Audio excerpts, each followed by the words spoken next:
Well, good morning, my Teaser King family. How's everybody today? I hope you are well. I am fine. Um, I was able to get a good morning from Daria at 7:49. So that was happy. I sent her rent, so I really don't know. I assume she got it, but she didn't say. Normally, she thanks me. I got it. Don't worry. So we will see. Um, let's take a look at our gold from yesterday.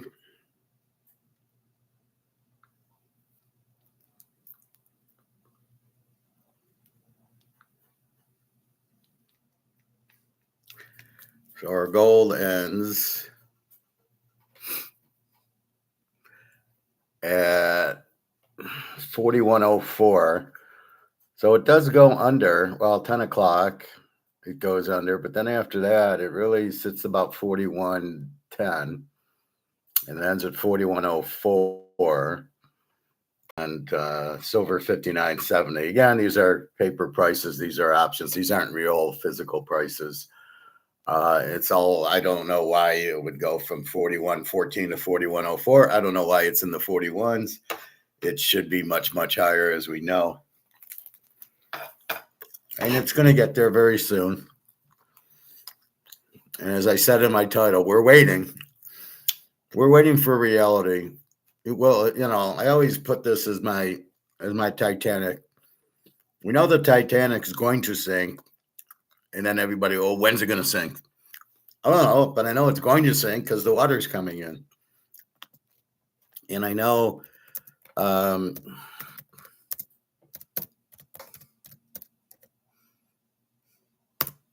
it's going to sink. I know that this price will be much higher once we get to a physical price, which hopefully July 24th, we get a real physical price with China, and that will allow us to, get to our $10,000. It won't be that day, but it'll at least be the start. But this whole paper game's got to end.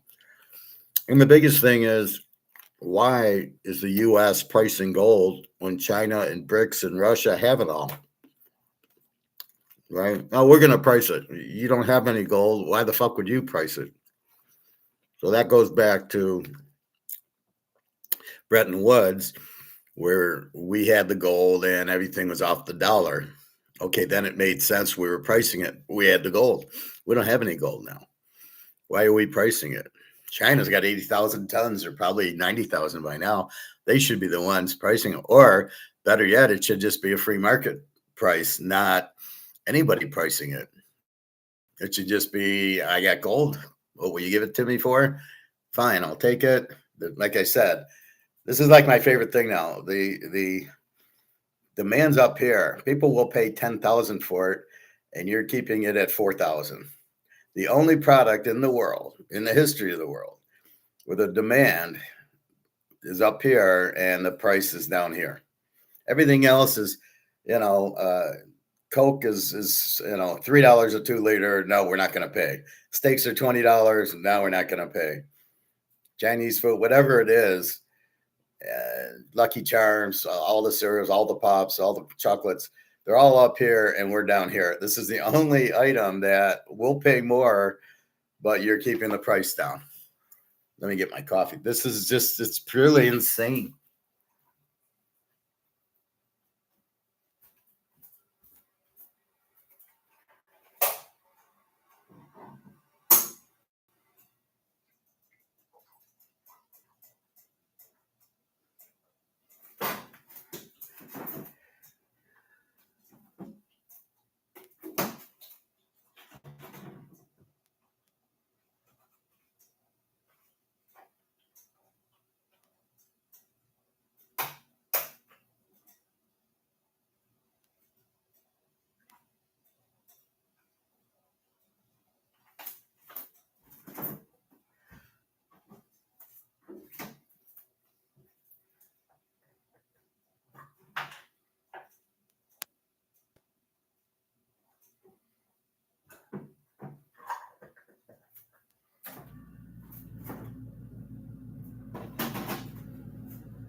Sorry about that. So it's purely insane that we don't have a free market price on gold and silver, but everything else is free market. It's really crazy. So at least I believe we sit at the end of the tunnel with China wanting to get a real price for their 80,000 tons and all the BRICS wanting a real price. And the fact that they're coming out with real prices, Shanghai, Hong Kong, Dubai, St. Pete. So here's your gold bar. How much will you pay for it? Oh, you'll pay more? Okay, great. And I think that's coming. So at least we see the light at the end of the tunnel, that they are trying to get it physically priced, not this option price. So that at least is out there. And how much control will the U.S. have? We're bankrupt. And the quicker everybody realizes it, the quicker we get a real gold price. So everything else trades at, you go to the market and you want to buy a steak and it's $20 and you don't buy it, that's the market saying too expensive. They put it on sale for $13 and it gets bought and they go, oh, that must be the price, $13. And they'll still market at 20 for some reason, but they can't sell it. It's really, really strange, but they don't understand markets. We are in a unique situation where we understand Austrian economics, and everybody goes Keynesian because that's what's taught, because it's very confusing, and they don't want you to know about Austrian economics and understanding markets and everything that we understand. Inflation, the real inflation, money being printed, not prices. So we understand a lot, way more than most people do. And I was very fortunate that I stumbled on it because I'm in a master's for corporate finance. I'm not in it for economics. Yet an Austrian economic class, which I don't even know what it is. So I happened to stumble on it, and then I teach it to you, and now you stumbled on me, and now you get Austrian economics, and you're ahead of 99% of the people have no clue what Austrian economics is. And I mean, you got people thinking socialism's good. So we can get into that real quick. So there's the New York City mayor socialist and the Seattle mayor socialist. And that people even think this has any minute possibility of working are out of their fucking minds. They don't understand what socialism is.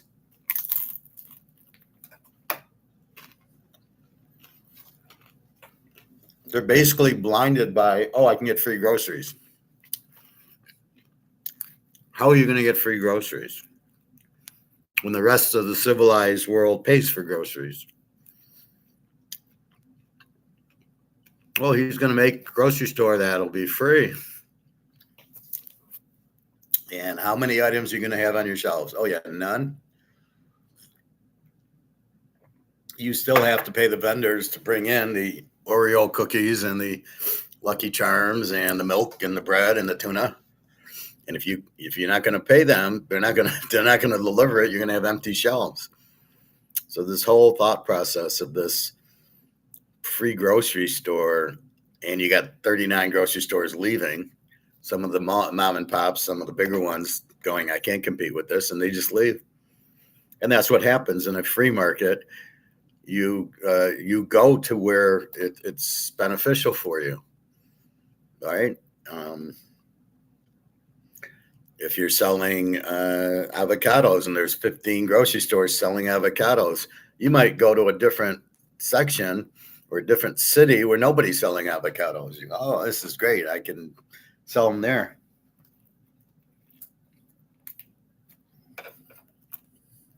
So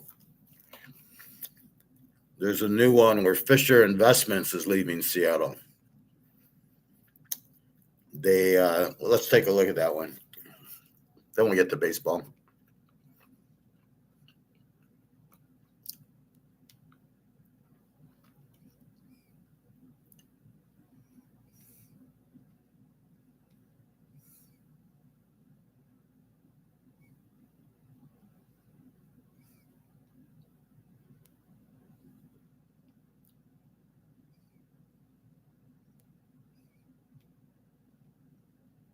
I've been watching some of these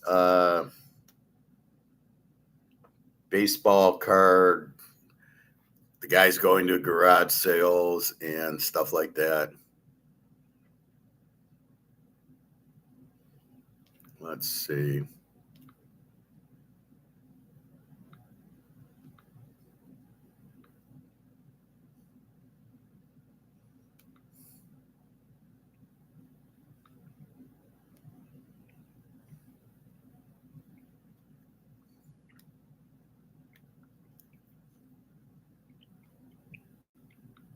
Investment says it's moving its headquarters to Texas. Today, we need to talk about something that Washington. Okay, so this is Fisher Investments moving from Seattle because of this new tax. I don't know where I think they're going to Texas. This is what happens when you start raising cost. If I raise taxes, the people leave. That's why you can't raise taxes on the rich. They will leave to Puerto Rico or Greece or any country where there's no taxes. That's why you have countries with no taxes and countries with taxes, and cities or states, Florida, Texas, no taxes, Nevada, I believe, Arizona, I believe. That's why you have them. It draws people in. And the more people you have working there, the better your state is, the stronger it is. So this is Fisher Investments. And again, the socialist mayor, I'll raise taxes. That'll solve my problem of I don't have income, but it won't. That is not how you do it. If anything, if you really want to, if you're hurting and you want to raise revenue, you lower taxes. You go to zero and then you make money on the business itself. You don't raise taxes on it because they move. State Supreme Court upheld a new capital gains tax, and in response, Fisher Investment says it's moving its headquarters to Texas. Today, we need to talk about something that should be setting off alarm bells across the entire country. So just imagine this. You spend decades building $1 billion investment firm from scratch. You start with $250. You're 28 years old, fresh out of college, and you bet everything on your own instincts. You build that $250 into a firm that... I hate these AI videos. I apologize. I just saw the title. Now manages nearly $400 billion in assets. $400 billion. You employ thousands of people. Your headquarters is in your home state. And then, one Friday afternoon, a court ruling lands. And by the time the sun goes down, you have issued a press release. One sentence. And that sentence tells your state exactly what you think of them. I'm talking about Ken Fisher, the billionaire founder of Fisher Investments, the second largest registered investment advisor in the United States.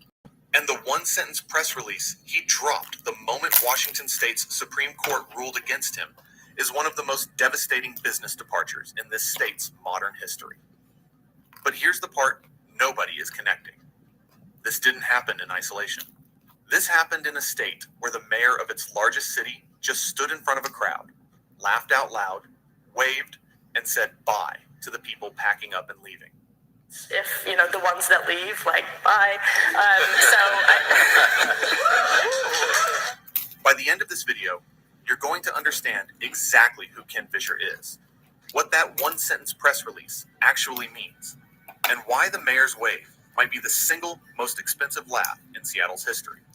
So hit that subscribe button, because this one goes deep. Let's get into it. Let's start with Ken Fisher, because you need to understand who this man is before you understand why his departure hits so hard. Fisher was born in San Francisco. All right, we don't need all this. Anyway, let's just sum it up.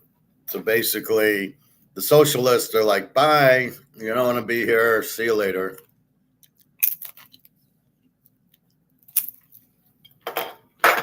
And you just roll your eyes how stupid this is. Do you really want people to leave you? Bye. This is the problem with socialists and a lot of people. Their attitudes suck. So Ken Fisher with Fisher Investments. I'm not a big advocate of Fisher Investments. I don't like them at all. They don't really understand inflation. So he's moving to Texas because of the taxes. And now the socialist mayor is crying, going, wait a minute, why is everybody leaving? I'm making it socialist. Everybody gets everything here and doesn't have to pay for it, except for in higher taxes. So this is like going to the meat grocery store and paying $6 for cherries, but I can go to Walmart's and get them for $2.99. Price will dictate where you're going. So if you want to cost me so much more money to stay here with this capital gains tax or whatever tax Fisher Investments is going to have, I can go to Texas and not pay anything. So you're too expensive for me, so I'm going to go to a state that's less expensive. We do it all the time, but we do it with grocery stores or gasoline. Oh, it's $4.20 at this station, what $3.90 at this station. I'll go $3.90. Gas is gas. And so that's really what you have. You always want to save money because we don't have a printing press. We're not the Federal Reserve. We can't just print $100 bills. And so we always are looking for a bargain. Not really a bargain. We're looking for a better price. And that's why I jump up and down about buying gold, because the price of gold is so cheap. It's a joke. What do you mean, Howard? It's 4,000. Well, yeah, it should be 10 or 20. I mean, we don't know what it should be, but we know it's much higher than 4. So Starbucks has left Seattle. Fisher Investments has left Seattle. Carl Icahn's left New York. Google's left New York. Amazon, a whole depot have left New York. 39 grocery stores have left New York, have closed down. I assume they'll go somewhere else. People need to make money, and they'll just do it at a more cost-effective place instead of at a socialist place. Socialism cannot work because you take the profit motive out. So I don't know what Seattle's big plan is with the socialist mayor, like what we're going to give everything away for nothing. But that doesn't make sense. You have to make profit. So she's chasing everybody away, which is what happens when you raise taxes. My costs have went up. Well, look at me with my apartment. It was $16.25. This is $12.89. So I'm saving $350 roughly a month. I'll move in here. It's a little bit, a noisy fridge. Okay, so I problem solved it. I'll buy a new fridge. I'll buy a smaller one. It's only $339. Fine, not a problem. I got gold. I can afford it.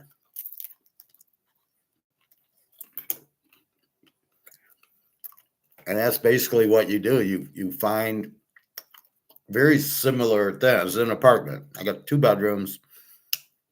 I got a bathroom. I got a kitchen. And I got my living room. And I take my TV and plug it in. And so the basics are the same, right? I bring in my bed. I sleep. I watch the TV. I talk to you guys. I had to buy my own fridge, but I got a fridge. It doesn't have a pool, but I don't need a pool because I just go to the club, right? I go to the club every day. Alyssa was going, well, when do you shower? And I go, I don't shower here. I shower at the club. There's no point in showering now. And then I'm going to go to the pool and get the chlorine on me. And then I'm going to have to shower after. So I just shower there. I don't need 2 showers. What for? And I'm usually there early afternoon so I can shower and be fine. But basically, it's the same thing. And so Fisher Investments, do they get a benefit from being in Seattle versus being in Texas? Probably not, because it's pretty much all over. I've seen it in LinkedIn. I'll see little ads for it, but they don't let me comment, and they don't understand. In fact, they're trying to sell you, this is our portfolio, buy stocks. And I want to comment to them saying, you're going to fuck everybody because they're all going to go broke because the stock market's going to crash. And and I know they don't recommend gold. And this is the problem with all these investment houses. Buy gold. Or not buy gold, buy stocks.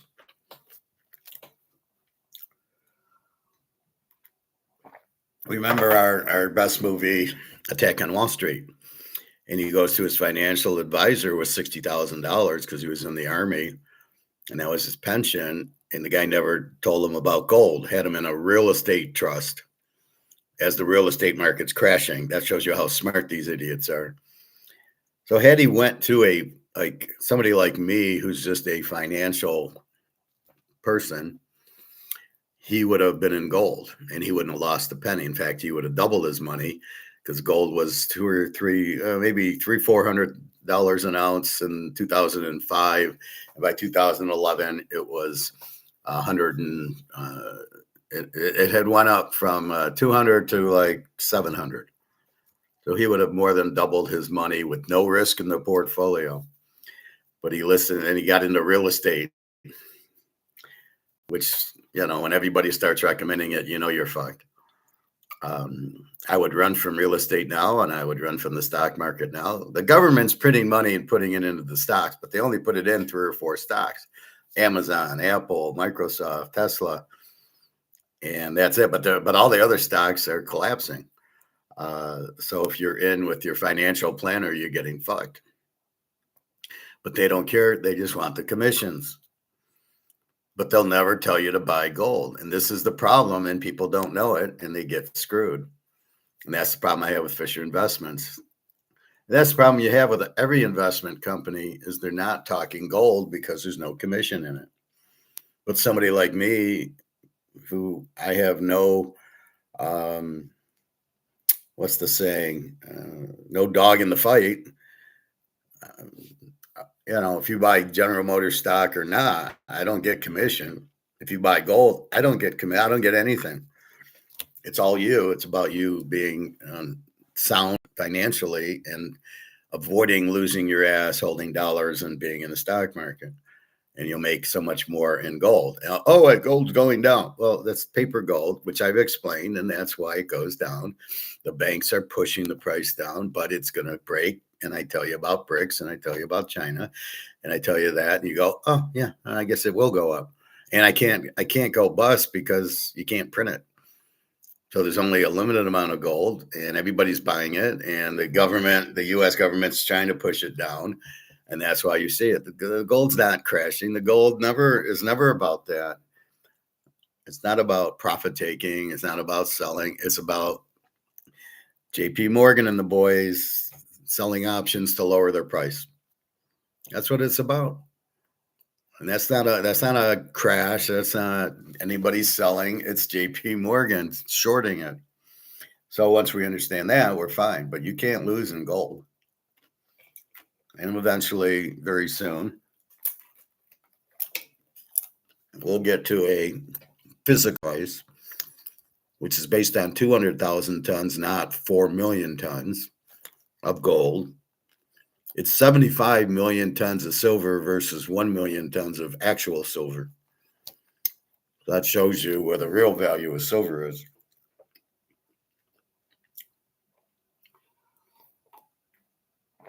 But it's obvious it's being price fixed because we can see what's going on. So anyway, that's where you really want your money. And you have no risk in the portfolio. Yeah, it can get down because JP Morgan puts it, but that won't last. That's a very temporary thing. The key we look at is very limited. You can't just print it. And China and BRICS are buying the shit out of it. So if China and BRICS are buying the shit out of it, and the supply can't be increased because it's dug out of the ground and maybe goes up 1,000 tons a year, yeah, the price should go way up. And it will go way up. It has to go way up because the whole market of the demand going up and the supply remaining, well, higher demand makes price go up. So that's what's different. If the demand for the New York Strip at $13 and it was totally sold out, and you bought it new and you made it $14 a pound and it sold out, and it was $15 and it sold out, then I could say $20 is the market price. But that's not what it is. They just raised the price from 13 to 20. Nobody buys it. They wonder, why isn't it selling? Because the market will not. Yes, we like New York Strip, but the market will not take it at $13. We will buy it at 20. It's too high. We won't. We don't need to. We can buy other steak. We can buy salmon. Whatever we want to buy, we don't need to buy that. And that's kind of where it's at with that. So again, it's what the market says the value is what we'll pay for it. So in the market with gold, it's 10,000, but because you're keeping the price at 4, we'll buy the shit out of it. That's why there's very little left, because this should be up here. Same thing with silver. Silver, this is probably about $1,000, and we're at 60. I mean, it's a joke. And then they try to sell it like, well, the demand's not there, or it's a sell-off, or all the bullshit they say. It's total fantasy. No, it's COMEX price fixing, keeping the price down, not lack of demand. In other words, the market isn't saying I'll only pay. The market isn't here saying I'll pay 60 and it's 60. That's not what's happening. The market, well, they did pay 100. I'm sure they'll pay 1,000 for it. And it's sitting at 60. But here's what they really will pay for it. And how do we know that? Again, because the Titanic has a hole in it. So if this is worthless, you have to get out of it. And your only lifeboat's gold and silver. That's it. There's no other life. You can't buy British pounds or Swiss francs. You have to buy gold and silver. So the demand's huge to get onto the lifeboat. And they're keeping that price down. It's all fantasy. So we know what's going on. So we, go buy as much silver as you can at $60 an ounce. Well, Howard, how much how much do I need? As much as you can buy. It depends how many dollars. You got $50,000, then you need $50,000 worth of silver. The object of the game is to get rid of your dollars. So let's play a game. What do I want to hold? Well, the dollar's worthless. The gold and silver's got value. So the object of this game is to get rid of all your dollars and to buy gold and silver. So as long as you still have dollars, you got to sell it. That's the game.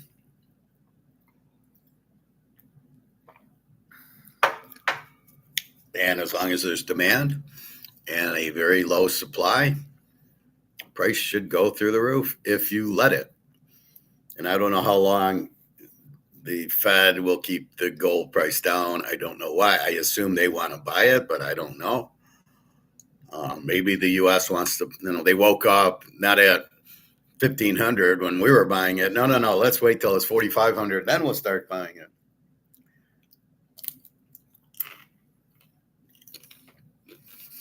They have no idea what they're doing because they're short. They're running shorts at 41, 42, 4,300, 30, 3,500.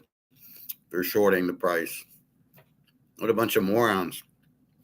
Everybody wants it. Why would you even short it? So that's what we have.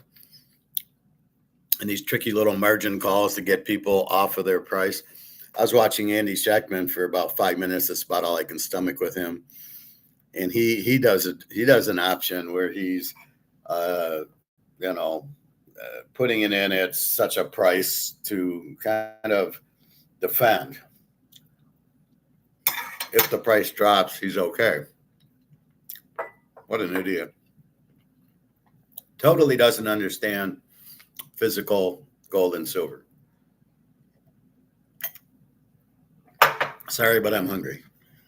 So you can't really listen to these guys who really have no idea what they're doing.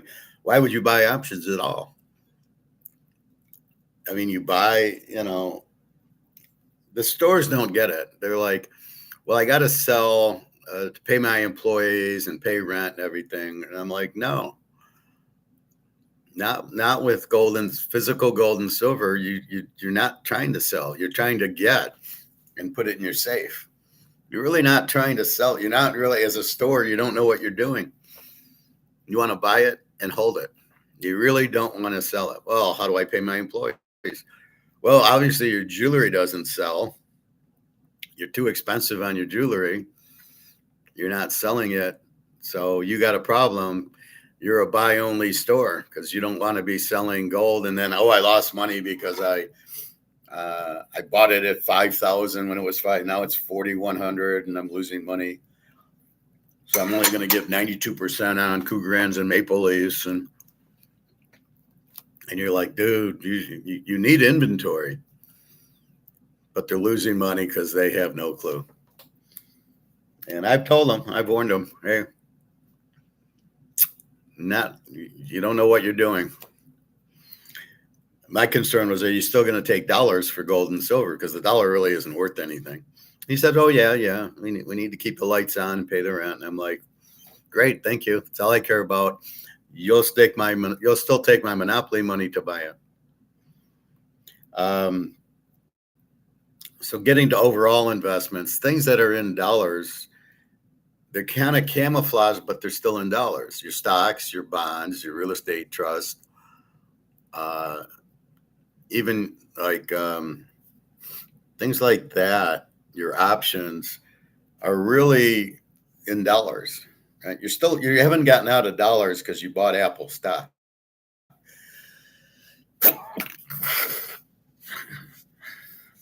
Or as I like to try to explain to Luke, you bought the miners, you're still in dollars. I don't know why it's so hard for people to understand that. So if I buy a stock for, $20,000, I buy 1,000 shares of a $20 stock, and it goes up from $20 to $40. Have I made money? No, I'm still in worthless monopoly money. Now, if I'm smart enough to sell and then get into gold, then that would be good. But now I'm going to have to pay capital gains tax because I'm dealing in the paper world, which I don't want to be in. So it's much easier just to buy gold and silver and never pay a tax when the price goes up. If I'm in Apple and goes from 200 to 400, and I go, oh, I better sell because I'm in paper. So I'm going to sell it. I'm going to take the money and I'm going to go buy gold and silver. Well, I'm going to pay a tax going from 200 to 400. So whatever I made 30,000, I got to pay tax on that. And that's why you don't want to be in stocks. Plus, if you stay in it and you don't understand to sell and profit take, now what do I got? I got money. I got US dollars. I got 100,000 in the stock market. It's worth nothing. The dollar has no value. And this is the fact that people just don't get. Well, I'm in stocks. You're still in dollars, right? It's $100,000 in the stocks that you have in your portfolio. And then you need to get out. You need to sell it. And that's going to be a capital gains tax to even buy the gold and silver. So 20-30% of what you made, you just paid in tax. You don't pay anything in tax in gold. It's silver when you make that kind of money. So when it went from 1,500 to 4,500, we made a 300% return and no tax because we didn't need to sell it. We just hold on to it because it won't lose value. In fact, the gold goes from 2,000 to 4,500. So we made a lot of money going up without paying a single penny in tax. And like me, if I need to sell an ounce, I'll go to the store, sell an ounce. That's it. But I'm not paying a capital gains tax on it going from 2,000 to 4,000. That's not going to happen. So this is where you have the big advantage. Plus, the value of your gold is going up, the value of your dollar is going down. So even if you make a lot in a stock, in a NVIDIA or that, which by the way, all those are going to crash. We see. I always thought it was a Ponzi scheme AI, and it's coming out that it is, because you're getting charged per lookup. So if you type in, what is the square root of 9, and it's 3, you're paying for each word, and people are paying millions of dollars to get really fruitless information, and no analytical design at all. If you think AI is thinking, it's not.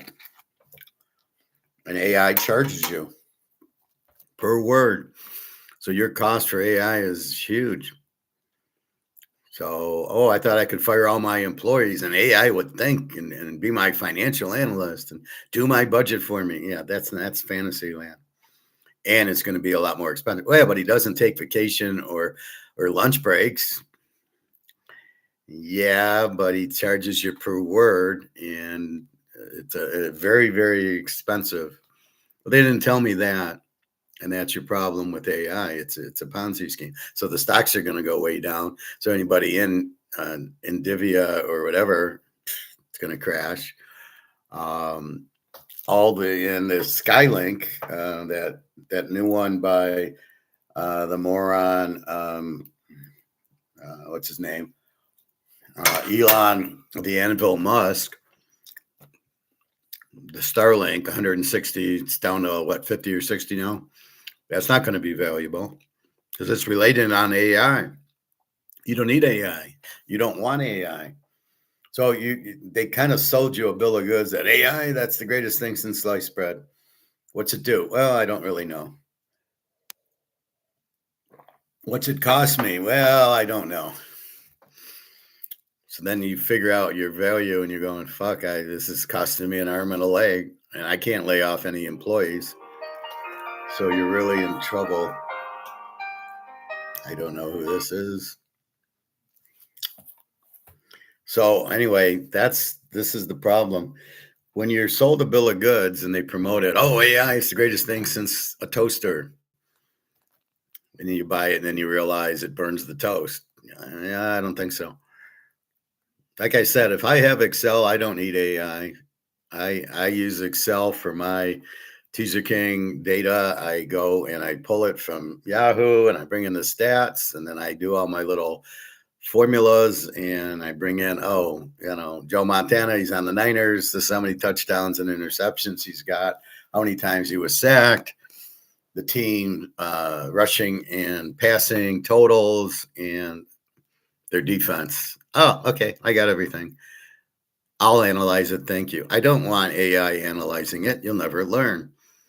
Again, that's part of the Ponzi scheme. I critically think it, but if you use AI to come up with everything, and I'll pick baseball games with AI. Well, what are you looking for? I don't know. AI is picking it. So what the fuck is that? You're not learning how to analyze and how to pick the games, what's important in picking the games. And that's the problem, right? I gave you yesterday, Chris Sale was going against Leahy for St. Louis, and I told you it was an under 8, and they played a 2-1 game. So Chris Sale did exactly what he does, gives up a run, and the other guy gave up 2, and that was it. A 3-run game. We're under 8 because really good pitchers with good ERAs. We figured it out, not AI just spit it out. If it would have even spit that out, who knows? So I was good yesterday. 2 out of 3. I had Boston and we won. Atlanta under 8, we won. And the 49ers should have won. They gave up 3 runs in the 9th inning to lose 4-3. It was like, are you kidding me? These managers, it amazes me. They always bring out these guys with the 5 ERA and they give up 3 runs. And you're like, really? You're bringing out the guy with the 5 ERA to pitch the 9th inning, and then he loses the game. So all these games are being lost by the manager because he's a moron. Well, I got to pitch 5 bullpen guys. They can only go 1 inning. They can go a lot more than 1. They can go 2 or 3 innings. But you know what? If you didn't take your pitcher out, Robbie Ray pitched 5 innings. If you would have let him play 7, well, he was at 95 pitches. So, well, he can't pitch 125. Why not? And that's the problem. If you would have just left him in 7 innings, you would have had one bullpen guy in the 8th and your ace in the 9th. Dennis Eckerly, Sparky Lyle, Goose Gossage.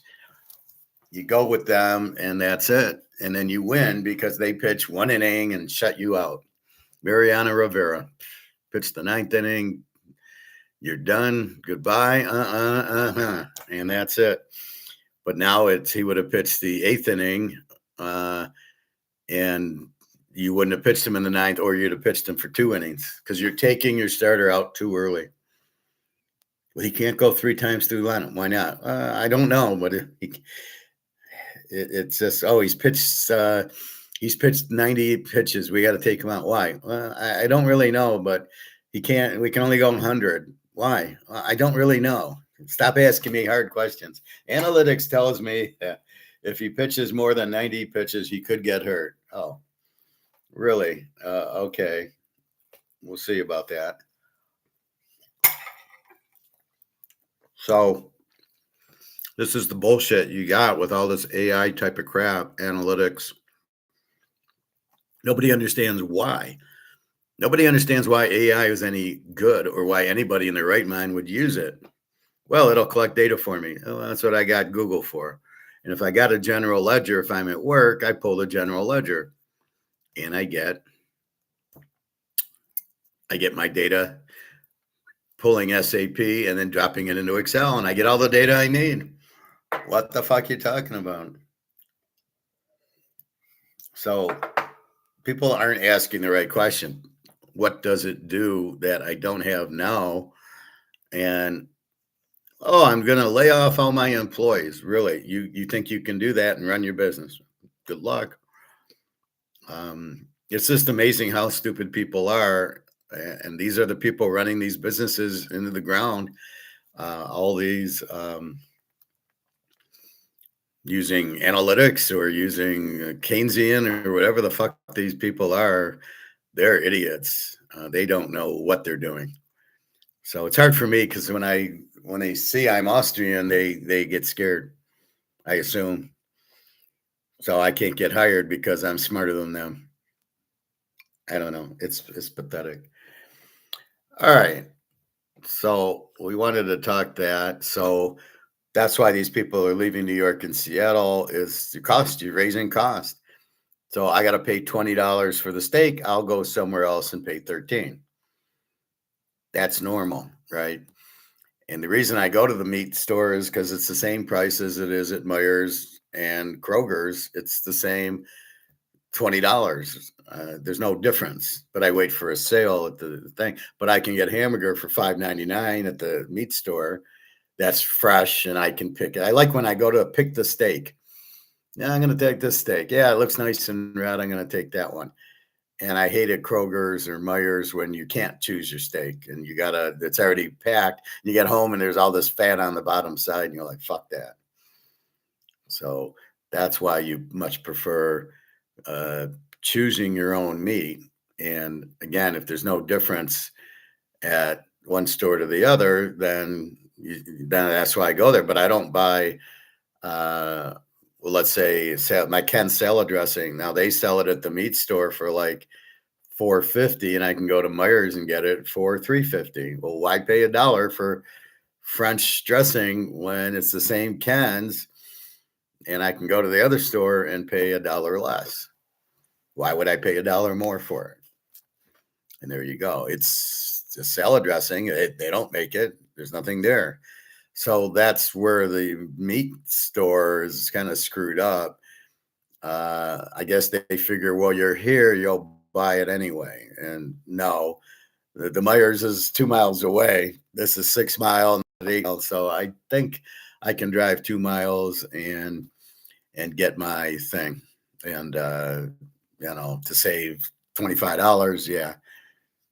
And again, I can drive home either way. So next time I'll drive home on the other and go to 8 Mile and buy my stuff and then go. So today I will look at the steaks today. or the salmon, whatever they have on sale, I will buy. I don't mind the salmon today. Sounds good. But it's got to be like $12, $13 a pound. I'm not going to pay $20 a pound for salmon. I just look at the butcher and I go, you guys are out of your minds. There's no market for $25 salmon. 13, 14, I'll pay for it. $20. And it just sits there and it just sits and sits. And I'm sure they end up throwing it away. Instead of making $13, $14, they make nothing. And they just, it's over their heads. You're running a fucking store and you don't understand the market and business and prices. What the fuck you doing in business then? That's the critical thing. All right, let's us go to baseball.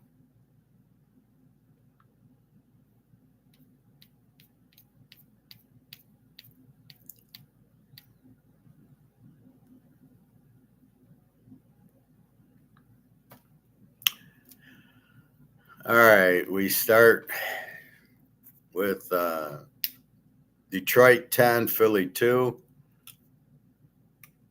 Detroit's now won 6 in a row. I did notice that. Philly, they had Aaron Nola pitch, who's a bad pitcher. So Detroit is hot. They're playing better, but we'll see. The Yankees 5, Washington 3. We have the Yankees for 2 units. That's a winner. Baltimore 5, KC 3. We don't play the game, but Baltimore, I thought we liked Baltimore, but I didn't play it. Cincinnati 4, the Cubs 0. We don't play this game. Again, Cincinnati didn't have their ace. And the Cubs, I think, had Iomega, and he Iomega'd. Yeah, I don't have that. Cleveland 3, Miami 2. I play Miami. Good pitcher going. Cleveland's killing me. Every time I bet against them, they win. And when I bet on them, they lose. So I got to stay away from the Cleveland games. But they do play low scoring, so it was a 3-2 game. Tampa 7, Seattle 2. There we go. We have Tampa. Easy winner 7-2. Your free pick, Boston wins over the JETS's 6-2. And that's first free pick. Take Boston. The White Sox over Oakland. We take the White Sox. They win 14-1. Got 2 touchdowns. So that's how the game should go. Houston, Texas, Hunter Green. I don't know why I took this unless I was betting against the Texas pitcher. And that's the thing. When you look at the Texas pitcher and he's lost 5 games in a row, I will bet Houston betting against the Texas pitcher, only he finally won one. So Texas wins 7-3. We have Houston. California 4, Minnesota 3. We have Minnesota over 9.5. They only score 7, which is just both pitchers sucked. So it's kind of, you just scratch your head with both these teams. You know, one game they scored 10 runs, and then it's a 4-3, and it's under 9.5. St. Louis 2, Atlanta 1. This was your lock. We played the game under 8, 2-1 St. Louis. It's a 3. And we had Chris Sale going against Lehigh, and that's exactly what we thought we'd get with the Chris Sale game, 2-1. So we hit the under. The Dodgers, Toronto 5, San Diego 3. We don't play this game. Arizona 9, the Dodgers 3. We play the Dodgers under 8.5. And I'm not sure why, but Arizona gets 9 runs. I think the Dodgers had one of the Mr. Fuji pitchers going, and he crumbled and choked. And they only scored 3. I knew they wouldn't score a lot if I played it under. So there was 2 good pitchers. It could have been the bullpen. In our last game, the 49ers, we play the 49ers. This is your last free one. And Colorado wins 4-3, scoring 3 runs in the top of the 9th. So we're up 3-1. We're about to win it. And let's look at the reliever. What did San Francisco fucking do? So we have Robbie Ray going for the Niners with his 3 ERA, but he's won like 9 in a row.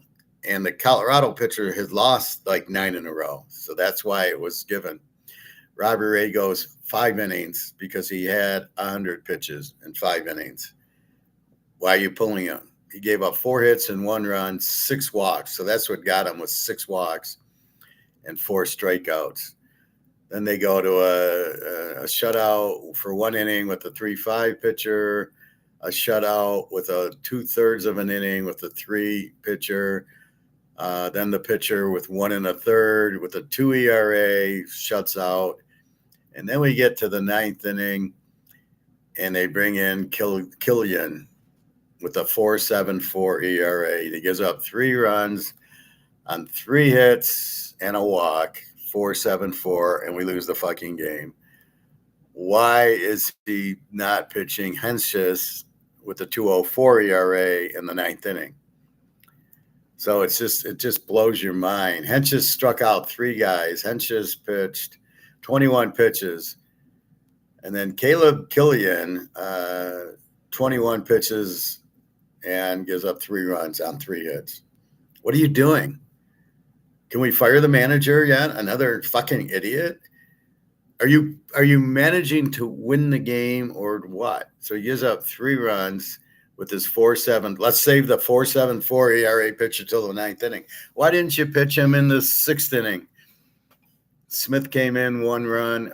He pitched 1 inning, no runs, no hits with the 3.55. Why didn't you pitch him then? Why are you saving your worst pitcher for the 9th inning? This guy's 2-5. What are you doing? All right, 4.74. Okay, minor leaguer at best, but okay. Your relievers were 3.55, 3.16, 2.04, 3.46, and this 4.74 guy. Now, if I'm managing the team, Robbie Ray has 100 pitches. You're going to pitch the 6th. You're going to pitch the 7th. You're going to go 7 innings, and it's probably still 1 run. And then I bring in my 2.04 guys pitching the 9th inning. So I assume my 3.55 guy is pitching the 8th inning. Well, wait, he's got lefties, so we got to pitch our lefty. Yeah, that really worked well. Well, Killian probably came in because he's a lefty or a righty. And they pinch hit, so he's not facing the lefty or the righty, and he gives up 3 runs. So you lose the game because of the way you managed it. Why is Robbie Ray only pitching 5 innings and only throwing 100 pitches? Why do you think that is too much? You're not going to have him for 5 days. He's won 8 in a row, or you've won with him 8 in a row. What the fuck are you doing? So you give up in the 9th inning, a 4.74 guy. What? Are you on drugs? Are these managers on fucking drugs or what? Now, Colorado, their 6.44 guy gives up 5 innings, 8 hits, 1 run. So the guy who's lost 8 in a row, Gordon, they only get 1 run on him, 6.44. Then they have a 3.05. It's perfect. 3.75 gives up a run. 3 shutout. A 2.45 gives up a run. And 3 walks. Jesus. 1 hit and 3 walks, and they get 1 run. And then they close it with the 5.74 guy, but it's only a third of an inning in the 9th. 5, 6, 7, 8. So the 9th inning, you come out with your 2.45 guy, and he gives up 3 walks, and you pull him, and then you bring in some guy, and he 1 pitch, got the out, and you win the game with the 5.74 pitcher. But he's only there to pitch a third of an inning, and you use your 2.45. You use your best reliever to pitch the 9th inning, and it's after you've taken the lead. So it's just very asinine what they do. So anyway, we go 5-6, and we lose 3 units in the process. So again, the Pittsburgh game was rained out. We had Pitt over 8, and the free play, though, we do hit Boston, we do hit Atlanta under, and somehow we lose the 49er game. It's just crazy. July the 11th. It was just June. Then it was July 4th. Now it's July 11th already. And we've got 7-11. We start off with Milwaukee at Pitt. This was the game yesterday. Sprout against Ashcraft. We played it over, so we will play it over again. Same line, Pitt over 8.5. and we'll go 2 units. So we've already checked the pitchers. Oakland goes to the White Sox. The White Sox 115 and 8.5. We got jump 3.7 against Brock Hudson with a 1.50 ERA. Hey, Johnsy. Now I don't know if he's a bullpen guy or not. We'll find out. Greg jump. This guy needs a better pitcher. I mean, look at this guy. Yeah. If I'm basing it on the pitching, I'm betting against him on his pitcher. He's lost his last 3. He had won 4 in a row, then lost his last 3. He had a run of 2, 4, 6 unders, but his last 2 were over, so that breaks it. His last 6, shutout, 3 runs, shutout, 5 and 6. What do you do with these guys like this? Now, the 6 was in 3 innings, and the 5 was in 4 innings. He had a 7-inning shutout, a 6-inning shutout. So who is this guy? I think he's the Riddler. I don't think we have which pitcher's going to come out. Brock Hudson. He's lost his last 4. 3 of them were unders. Oh, he's a reliever.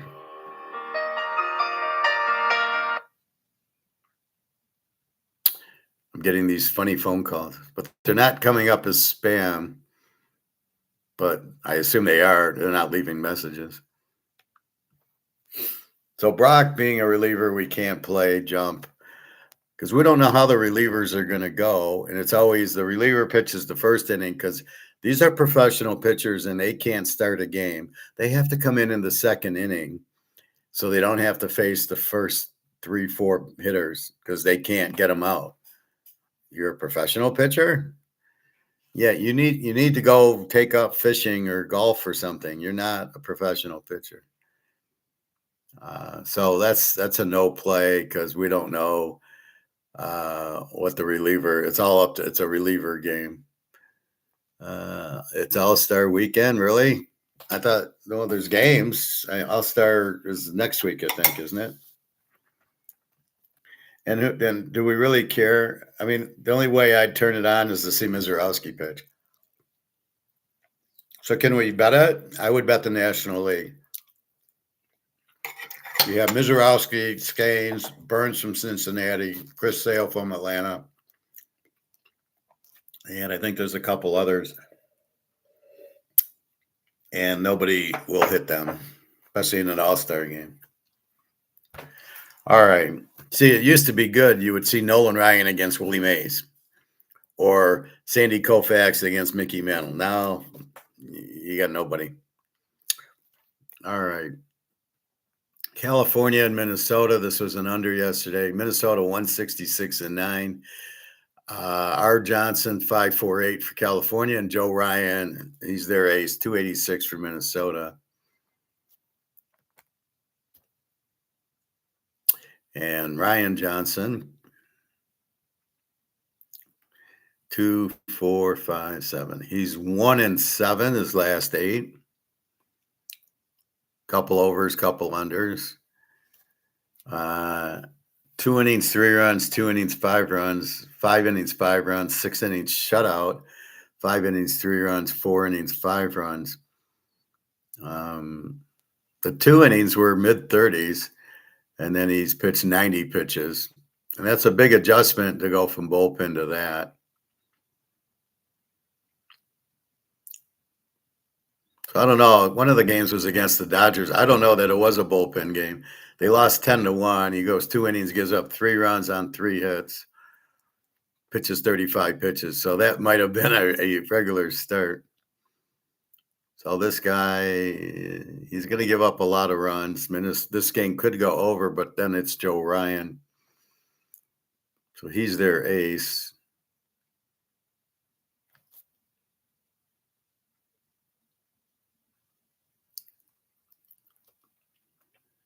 So 6 innings, 1 run, 3, 0, 4, 6, 0. So, you don't know what you're getting with this guy. And this is the biggest problem with base. These are minor leaguers. Joe Ryan's a fairly good pitcher, but you don't shut out I give up 4 runs. I give up 6 runs. I shut out. The 6 runs came against Houston, and he shuts out the Yankees in 7. So nothing makes sense. So do we want to play Minnesota? I don't. So this is the problem. And I'll play it, and then California wins 3-2, and you're like, what the fuck? So I'm going to pass. Colorado, the 49ers. 49ers 142, 8.5. You got Kyle Freeland, who stinks, 7.46. What do I got on Freeland? He was 2-8. We'll see what he's at now. 7.46 ERA. Mall with the 5.70 ERA. And the surprising is this is the Niners 142 is only 8.5. You got a 7 ERA and a 5.7 ERA. How is this not getting to 10? Kyle Freeland. Win some, lose some. Over-unders all over the place. And his last 6, 3 runs, 6 runs, 2, 6, 2, 6. So this is definitely going to an over. Let's see what Mal does. He's 1 in 5. His last 6 was 5 runs, 6 runs, 3 runs, shutout, 4 runs, 4 runs.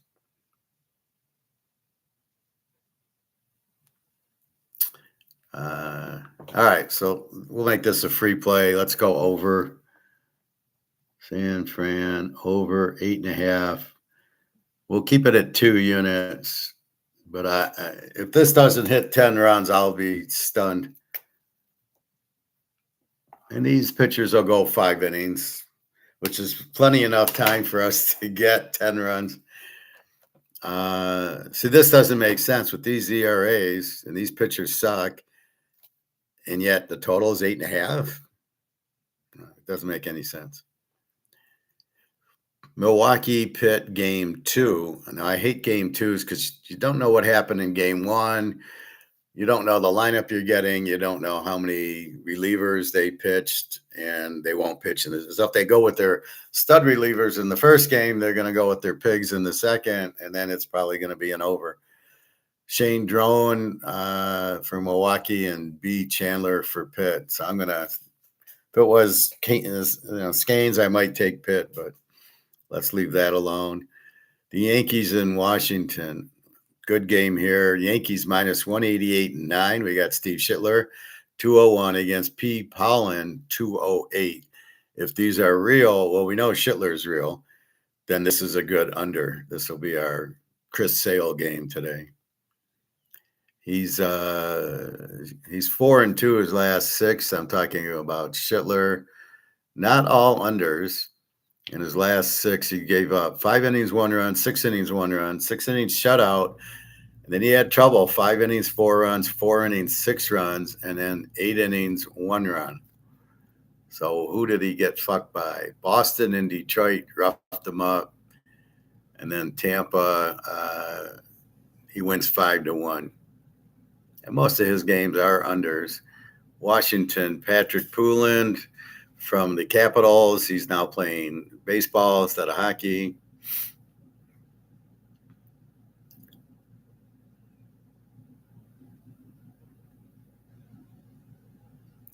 All right. This guy loses. He's 2-4. Does he really have this ERA? Some overs, some unders. No, he's a bullpen guy. Okay.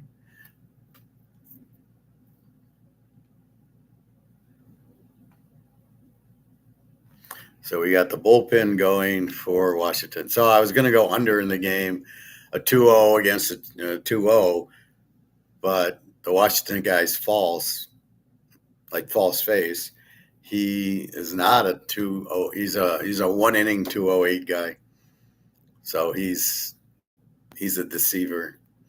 We don't like him. Cam Schittler is real, and he wins. So more than likely, Washington won't score. Yankees will. Cleveland and Miami. We got Miami 143, 7.5. We got Bibby against Perez.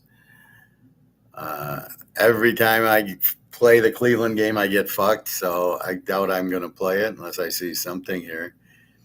Tanner Bibbies, win some, lose some, overs and unders. Yep. Last 6, 8 innings shutout, 7 innings 2, 5 innings 4, 6 innings shutout, 7 innings 3, and then 4 innings 6. And that was against the White Sox. I mean, he's all over the place. No consistency at all. Yuri Perez from the Dominican Republic. He's won 4 out of his last 5. Some overs and unders. Last 6, 5 innings, 5 runs, 6 innings, 1, 4 innings shutout, 4 innings, 1, 5 innings, 1, 7 innings shutout. So his last 5 have been good, but 2 of them were 4 innings, which big deal. 1 shutout and a 1 run. The 7 innings shutout, he had a no hitter against Oakland. Now this is really weird. 7 innings, no hits, no runs, no earned runs, 92 pitches. They take him out. Why are you taking him out? And they end up winning the game 9-8. So they give up 8 runs in the 8th and 9th inning. And you're pulling a guy with a no-hitter after 92 pitches. Here's another manager that needs to be shot. What team is this? Miami. Again, if they can't hit the pitcher, why am I pulling him? Well, he might hurt his arm. Well, he might hurt his arm slipping in the shower. Should he not shower? What the fuck is this guy? Oh, my God. So, really good. He had a 5.35 streak, but since then, he's been 1-0, 1-1-0 with a no-hitter against Cleveland. So, I don't know. Total of 7.5. I'm not touching it. Probably be an under because it's Cleveland, but I'm not touching it. Boston against the Mets. The Mets 148-8. Rivera with a 0 ERA, so it sounds like a bullpen guy. No, he's pitched 1 game. He lost 4-1 to the Yankees in April.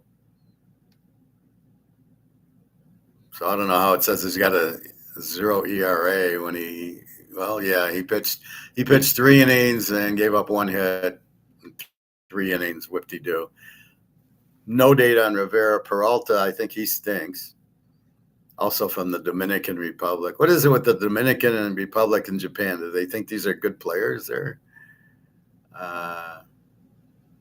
Where's the U.S.? We don't have soccer players. We don't have pitchers. Let's see, last 6 games, 6 innings, 6 runs, 5 innings, 1 run, 2 innings, 10 runs, 5 innings, 3 runs, 4 innings, 5-3. This guy sucks. But I got a pitcher who pitched 3 innings in April, and that's it. So again, I don't know. You don't have data, so you don't know if you're getting a high scorer or a low scorer. So how can you bet the game when you don't have data? We can go against Peralta, but who do we have? So you can't bet the game. It's just ridiculous. These bullpen days are just, whoever thought of that are also idiots. That's like, well, let's start the game with Mahomes back up. Let him go the first 2 series, and we'll bring Mahomes in the second quarter.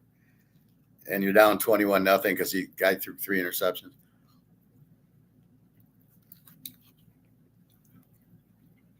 So I don't know who comes up with this shit. They're fucking idiots. Tampa Bay 111-7. The game's in Tampa against Seattle.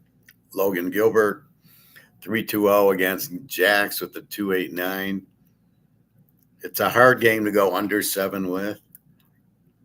But they do play. Tampa is an under team, that's for sure. Logan Gilbert, look at him. 1, 2, 3, 4, 5, 6, 7-1 his last 8. Mighty impressive.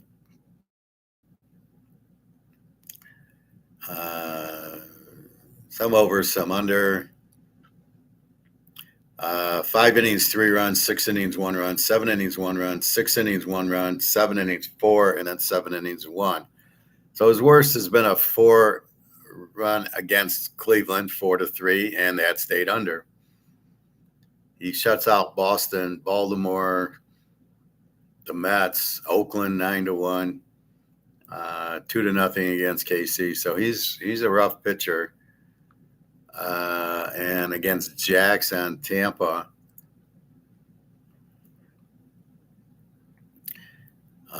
He's 3-1, but he lost 4 before that, so he's really 3-5. You look at the whole package, few unders. Last 6, 5 innings shutout, 5 innings 1, 5 innings 2, 5 innings 2, 6 innings 3, 5 innings 3. So he's very close. He's won 3 out of his last 4. He goes, well, he doesn't go that deep into the game. He goes 70 pitches usually.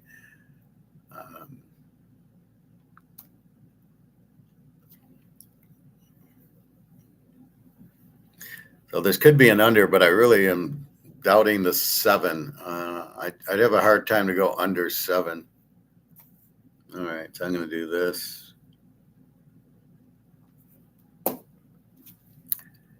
Philadelphia, Detroit. Oh, I love it. All right. This is a free play. We're going to go Detroit under 7.5. We'll go 3 units. Sanchez, 262 against Casey Mize, 266. I don't really have to look.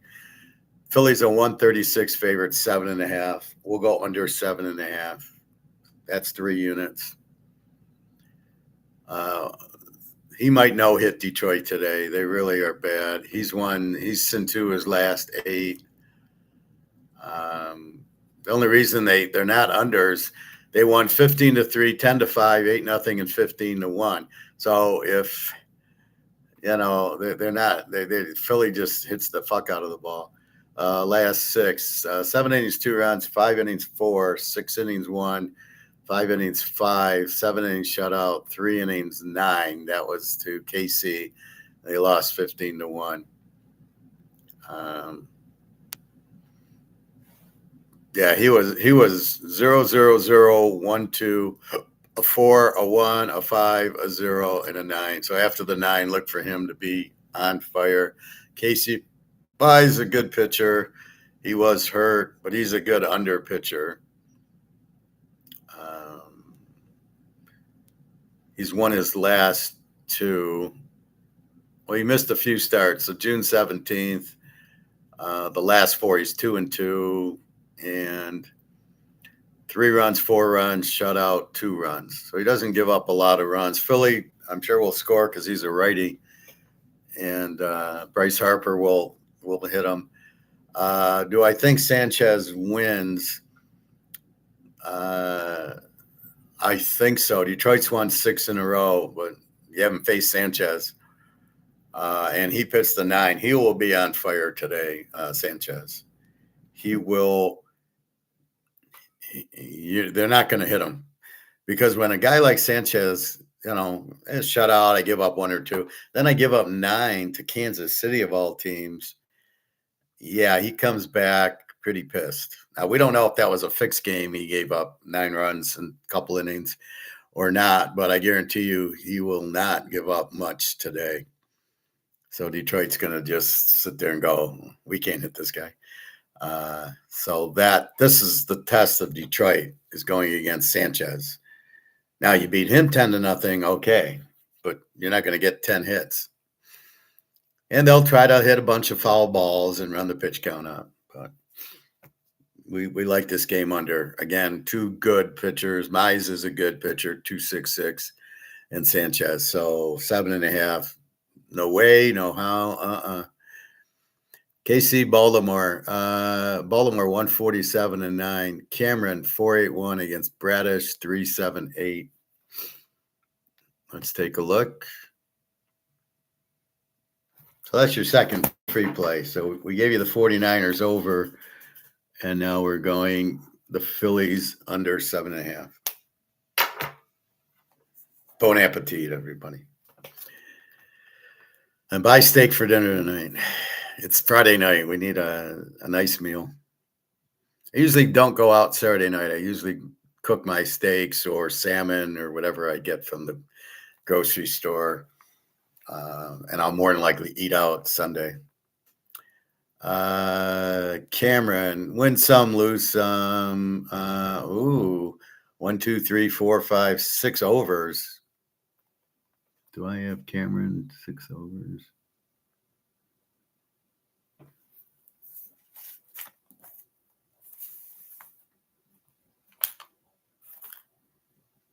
Well, McGreevy's now 10-1 on the under list with his under yesterday. Cameron.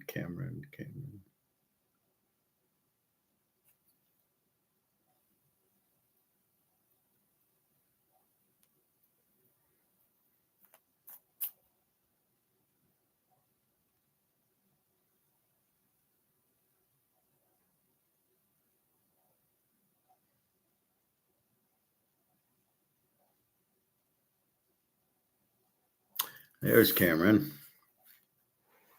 2-7, but now he's 6-0 over.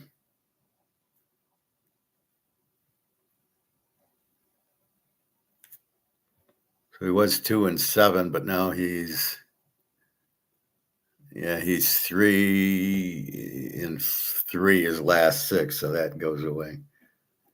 Anyway, he's 6 overs.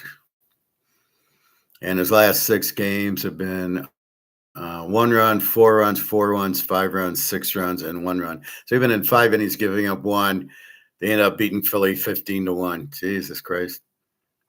And 1 run against Minnie was a 6-5 game. So their bullpen must suck.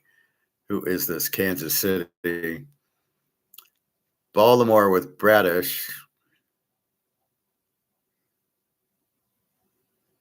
Yeah, win some, lose some overs, some unders, a lot of overs. His last 6, 5 runs, 5 runs, 1 run, shutout, 4 runs, 3 runs. So with Cameron over, then we're gonna go over on this game.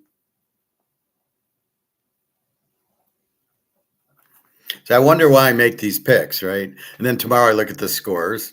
Like tonight, I have no idea who I bet. I know I bet the Tiger game under, but most of these I don't know.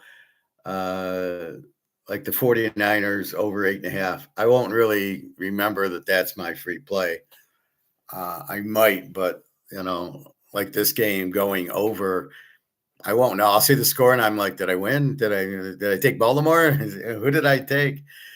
And that's the point. I don't really know why I bet. I know why I bet the game right now because it goes over a lot. But it's a 2-1 game, and I bet over, and I go, why the hell did I bet it over? It's 2-1 because the pitchers usually play over games. All right. There's always a method to my madness. Just sometimes it doesn't work. Houston and Texas.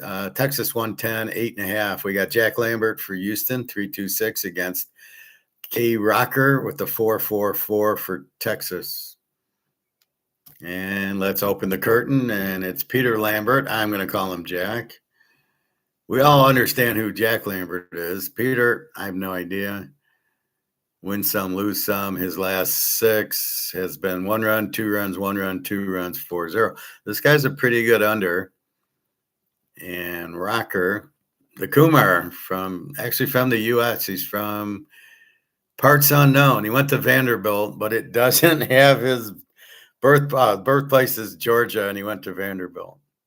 I thought he'd be a Dominican Republic guy with a name like Kumar. And he's 5-2 his last 7, and some under, some overs. His last 6, 2 runs, 7-2-0-3. So he's an under also, right? Lambert was an under.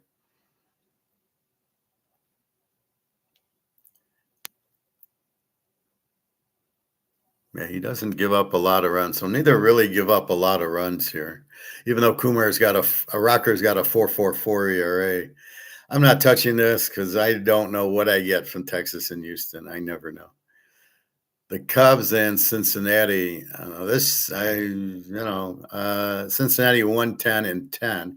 We had Assad for the Cubbies and Lodolo, who I always hate Lodolo. He's a pig. 4.74 ERA. So let's see, Assad. I got him losing 7 games in a row. And Lodolo, 5 losses in a row. So 2 pigs going. Assad, 5 wins in a row. He's 8-1. Assad, how did I get him losing? Oh, I just think I said it. The 1 looks like an L. So he's 8-1. Okay, that's better. I put my 1, but it kind of looks like an L. It's like, oh, he lost 7 in a row. 4 overs in a row. And his last 6 have been shutout, 2, 3, 4, and shutouts. This guy, pretty fucking good. Lodolo. I think this can be a play. Lododo. Yes. 1, 2, 3, 4. He's 1-5 his last 6. The Lodolo.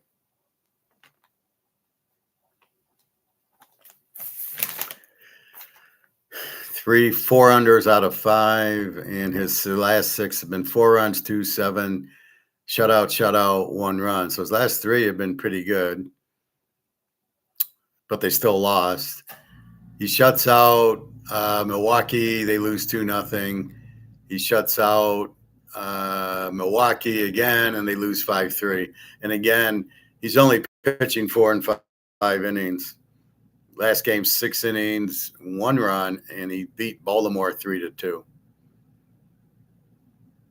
So,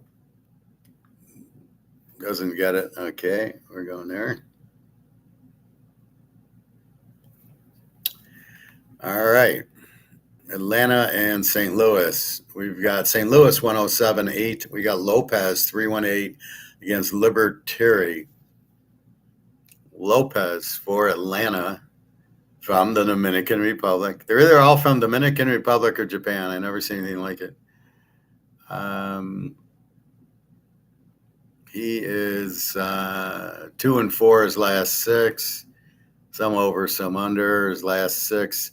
Now this guy, I don't know if he's a bullpen guy. He goes 1 inning shutout, 2 innings shutout, 3 innings, 1 run, 3 innings, 1 run, 5 innings, 1 run, 5 innings, 1 run. And that was 80 pitches. So I don't know what they're doing. So he does give up a lot of runs, but he only is pitching 2 and 3 innings. So let's see. He's a starter in 2024. He started 25 out of 26 games with a 1.9 ERA. Holy shit.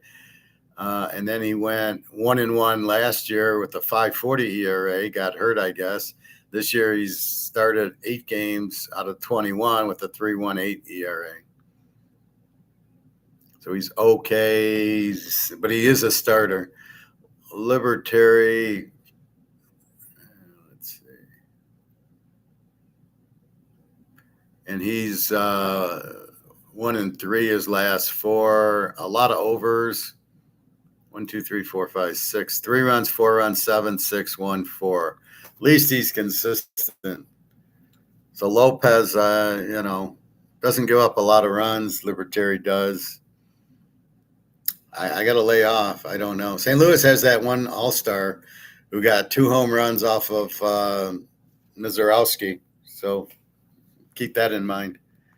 I never heard of the guy. He's an outfielder, power hitter too. Toronto, San Diego.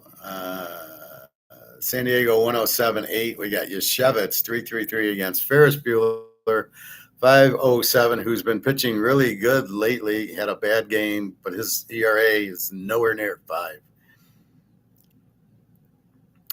Nothing there. 4 unders in a row. This is Yashevitz. And his last 6 runs, 5 runs, 3, 1, 1, and a 3. And he goes 90, 100 pitches. 3.3 ERA, 107, San Diego 107.8. And Ferris Bueller, he's 4-4 his last 8. Couple overs, couple of unders. His last 6, 4 innings, 1 run, 5 innings, 1 run, 5 innings, 1 run, 5 innings, 1 run, and then he fell apart. 4 innings, 9 runs, 5 innings, 7 runs. So we will respect the streak has changed and not go, oh, he's going to pitch under because he did. This is where you got to look at his last 2, and he sucked, and you just off you go with that. Okay, I'm going to do this.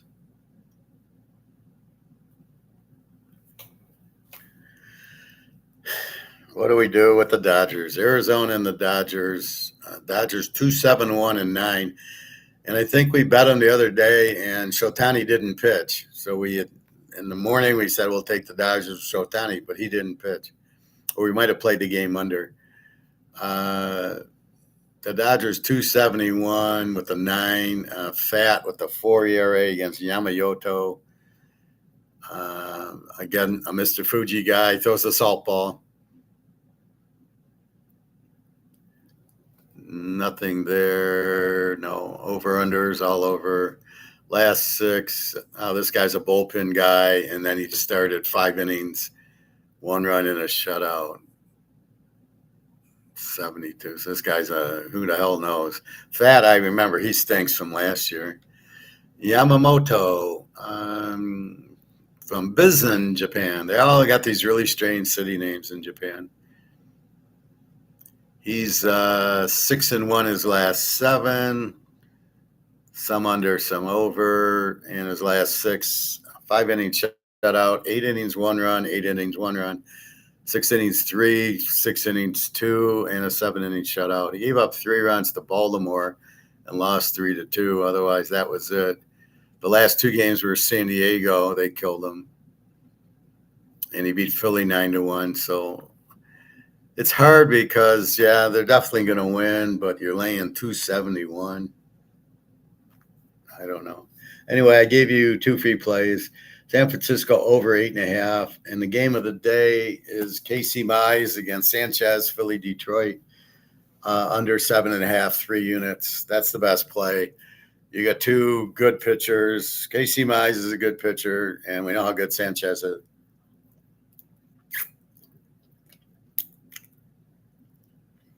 I mean, if I was the Tigers, I would trade Skubal, McGonigal, and Ricky Green for Sanchez. I mean,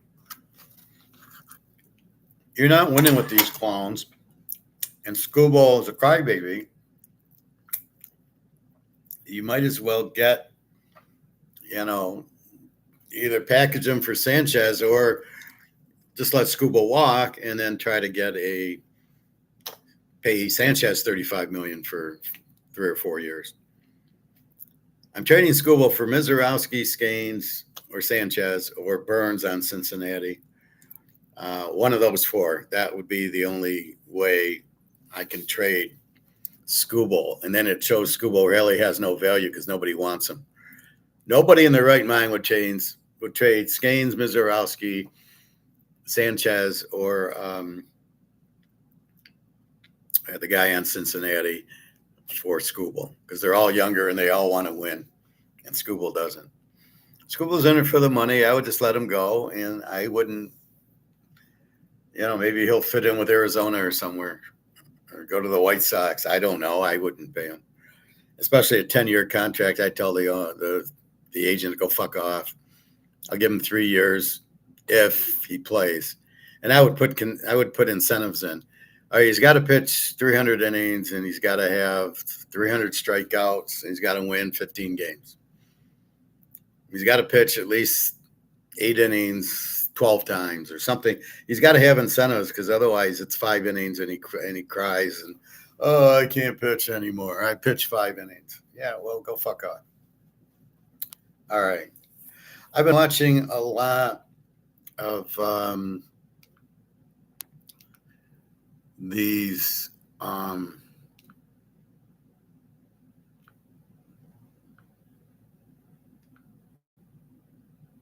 This is clogged arteries. This is clogged arteries. fuck off.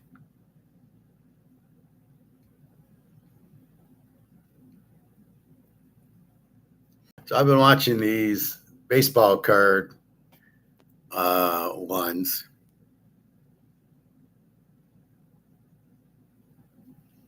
This guy had a big barn, and the guy sold it all for 50 grand.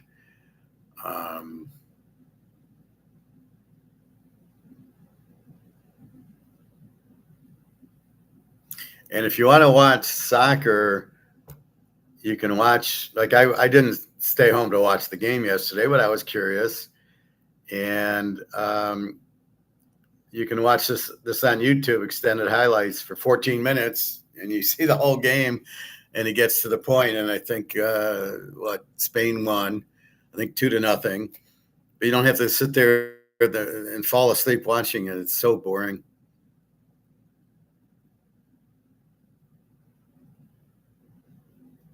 This guy here had his collection for 50 years, and everything's full of sports cards. And so the guy goes in, it's like the junk guys who go in and, oh, there's this Woody Woodpecker and it's worth $1 million, and the guy doesn't know it. So they're going to people and they're looking at the things. And I want to show you one on comics. That's a pretty cool one. So the guy comes in and makes him an offer. Here we go. This woman finds a $600,000 comic. The father, she lived with the father. The father. As real as a heart attack, Megan. No way. As real as a heart attack, dear. I had to confirm it. I had to see it, believe it. About a year ago, I got a call from my really good friend, Travis. Let's move up. So anyway, this woman has comic books, and they go to look at it, and she's got the first Batman and another one, and they're worth like $1 million. One's worth 600,000, one's worth 300,000. These are like 1930 comics, but it's cool. But it shows you how stupid people are. She has this and doesn't know what it is. Sound familiar? Oh yeah, I have gold, but I don't know what that is.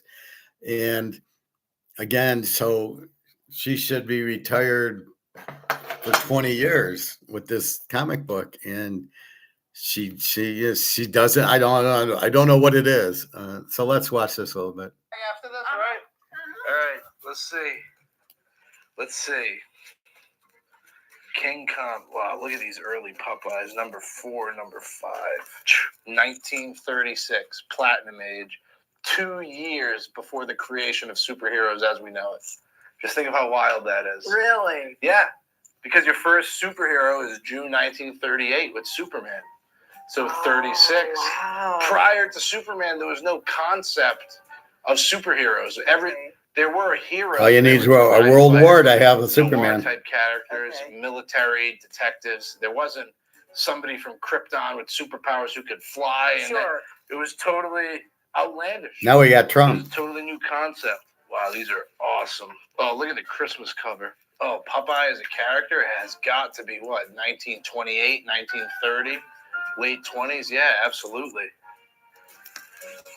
You just don't see a run of King comics like this. Really? No. Because there's a stack of them. I didn't even count how many. There's got to be at least 20. Oh, we're going to write them up. I'm leaving them in numerical order. Yeah, I tried to put them in order of date. What's the story, Megan? Whose comics are these? The platinum Originally. and Well, the all- golden yeah. age are my dad's. And so your dad, you told me he was born in 23? 1923. Yep. And he had a paper route, and we're talking rural Maine and like Portsmouth, New Hampshire. And he had either 2 or 3 paper routes about, I would say probably 10 years ago now. My sisters and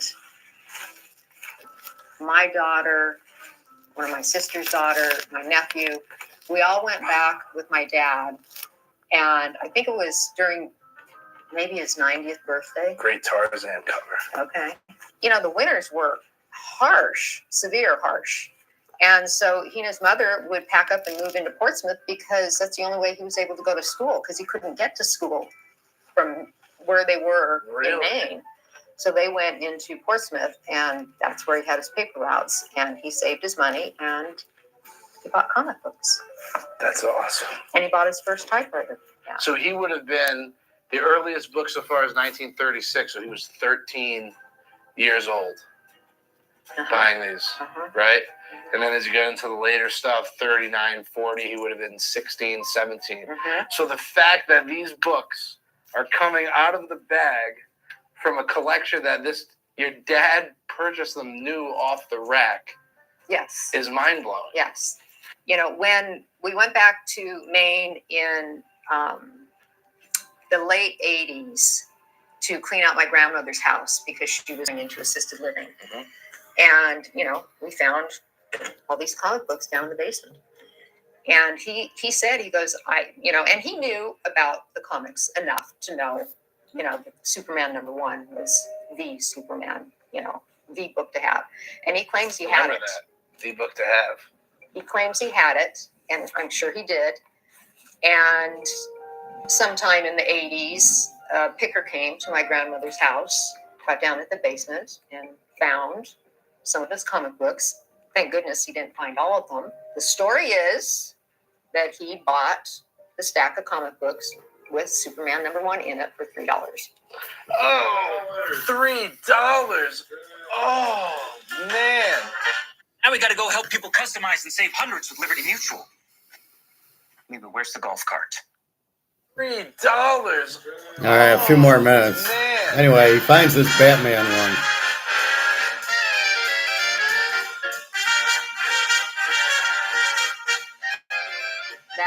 That is the family story of how the prize one got away. And so it's out there somewhere. Some collector has it, most likely, somewhere. Oh, I know what's in the bag. All right, here you go, everybody. Here's the bag. Okay. There's 46 books in here. All yours. Look how they have it stored in a plastic bag. Oh, I'm so excited for you right now, Megan. I am so excited for you. You have no idea.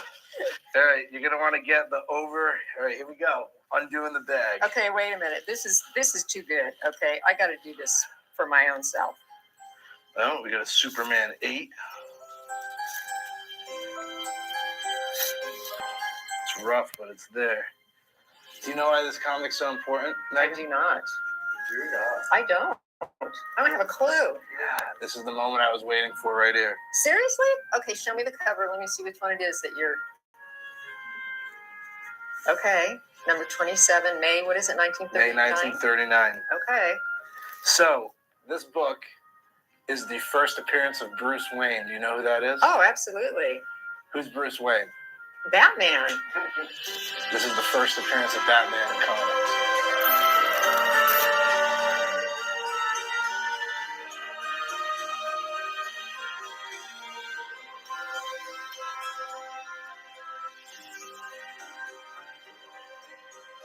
No. Yes.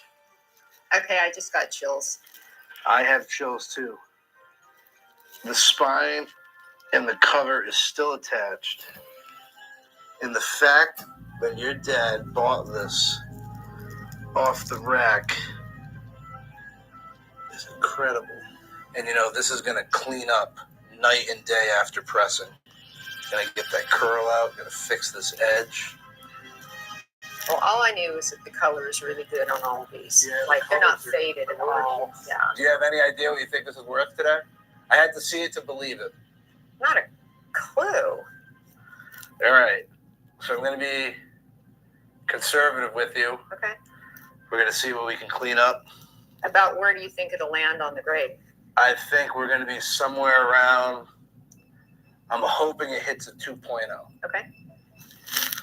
And I would say conservatively at auction for this one comic, Yeah. you're going to be in the range of $200,000 to $300,000. It sold for $640,000. As real as a heart attack, Megan. No way. As real as a heart attack, dear. I had to confirm it. I had to see it, believe it. But don't worry about the Superman one because you have a way better book. This is the second most important comic in history. This is as good as it gets. This is heart attack material. Wow. That's why I had to be here to tell you. because we had to confirm it and make sure everything checked out. But yeah. So it sells for 640. She's got one other one, another Batman that sells for 400,000. She doesn't know she has it. These are 1930 comics, Superman, Batman, which you know how popular both are. And so my heed to you is if you have your dad left you something or your mom or you have old stuff, to please understand what it is that you have. I mean, this lady's a millionaire from 2 comics, doesn't know it. And it just blows your mind that you're not, you don't get it. So this is a collectible. So when I talk baseball cards, and not Bobby as a collectible, but when I bring up my Mickey Mantle or Willie Mays or those, that's why, because you're sitting on things that are worth a fortune.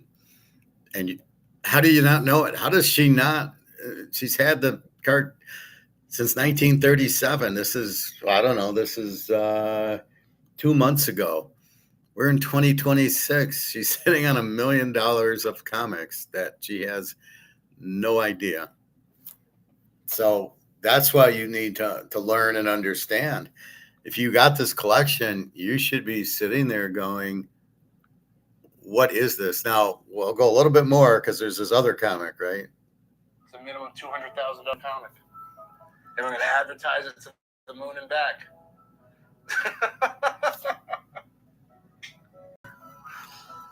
Wow. See, it sold for 683. It's as real as it gets right there, buddy. Wow, Travis. You have just, Blown my socks off. That was my goal. My goal was to blow your mind. Yeah, my mind is blown. Never in a But now there's one more. would I have ever. Thank you, Dad. And it's all natural.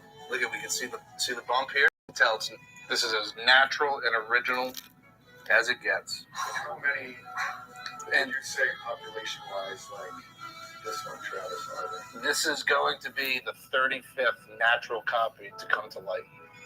Because it's very common that these books have restoration. Because think, they were 1939. People in the 60s and 70s, when they would collect these books, they'd want them restored. They'd fix the tears. They'd give color touch. Oh. And restoration today, in 2024, kills a comic. Okay. So the fact that this is all beat up makes it priceless. Well, it has a price, but you know what I'm saying. There it is, fresh out of the trash bag, everybody. There it is. It has lived in a basement in Maine. It has lived in a storage shed in California. It has, I mean, I pulled it, all of these comic books out of cardboard boxes and at least bagged them about 20 years ago because I saw the silverfish and I thought, oh God, we got to get the bugs out of here. And they've been in these bags for 20 years. I'm so happy for you and your family. oh my I am God. so happy for you and your I can't family. believe this. When you kept saying, What's I'm his so happy commission, for you and right? your family, I'm thinking, really? Like, you know, what, $20,000, $30,000 Hey. maybe? I'm not done. This is the second most important book out of the run. Detective Comics 31. Okay, say that again. This is the second most important Batman comic after the 27 because it has this iconic cover by Bob Kane here. It is cool. With, It is so cool. and this book is in phenomenal condition. You have some dust shadow here, some foxing. This is what we look for, right? Nice bump in the middle of the book so you know this is right as rain. It's never been trimmed. This is just a beautiful, as fresh as it gets comic. It's not going to be as big as the last one. Hey, I'm still having trouble wrapping my head around that. Yeah, you're going to have to wrap your head around this one too. Okay. Conservatively in this shape. Uh-huh. And what do you think graded wise? What do you think we're talking? Well, the thing that throws me for a loop is the foxing. Okay. If this heavy foxing wasn't here, Uh-huh. I'd say we're talking 4.5, Okay. 5.0. Okay. how CGC is going to knock it down, because this is basically mold. Essentially, it's growth. Oh, it's, okay. It's, Okay. You know, All this right. is literally like black spores that have mounted to the paper. Okay. They could knock it as heavy as a 2.5. Maybe they give it better. We'll see. It all depends how much I can clean up. I know. You got a 7 grade. You have no idea how much I live for these moments. This is what makes me get up in the morning, to have these experiences. I am as happy as I am for me and my family. I am just so thrilled for you that you're getting to do this, and you are the first person to have your hands on these, like, in decades, other than me going through things the other day to kind of organize it for you. I mean, I'm just thrilled for you. I'm thrilled for you, more importantly. All right. Okay, lay it on me. I'm going to give you a little bit of a wider spread because of this is going to range anywhere from as low as about 40,000 to upwards of 80,000. It gets 480. Such an awesome book. It's the most iconic cover of all of 329. My I mean, mistake. you have the crazy Klan guy taking the passed out blonde out of the castle. It's such an awesome. I mean, there's no. You look at the surface dirt. It's so beautiful. So even the guy who's the expert has no idea. 40 to 80 gets 329. Well, to grade about a 2 or 3, it grades a 7. Again, the grade isn't as important. It's the comic itself. So like the 206 Hannes Wagner, the 1906, it's like a PSA 1 or 2. It gets a couple $1 million. If it's limited and there isn't any around, like the first one they said was there was only 35 of them, but it's Batman. It's the first Batman. Huge demand, obviously, and it gets what was it, 600,000, and here it's 300. So she gets $1 million with 2 comics. Check your comics. Go to your dads and say, hey, you got any comics? Were you smart enough to collect Batman or Superman? I was always disappointed that my dad didn't collect like Mickey Mantles or Bobby Orrs or anything. I knew about Bobby Orr in the 60s, but I never got a card of his. And I thought about it. Now I'm 10 years old and I'm going, yeah, I probably should get a Bobby Orr card, but I never thought like that. But yeah, this is just crazy. It's just crazy to these things. It just shows you. Now you sell it, and then what do? You get $1 million in monopoly money, so it's not worth anything, and then you buy $1 million worth of gold and silver. That's what the prudent person would do. Get the comic book, sell it, and then buy gold, or you hold it and you don't sell it, and then when the dollar collapses and everything's on gold, now you sell it for gold. So you sell it directly for gold. You have option A or option B. But if you do sell it now, what good is all this cash, and you're going to pay tax on it and everything else? I don't even know if she'll pay a capital gains because she didn't buy it. So I don't know how that works. But anyway, so I've been watching this and some baseball cards.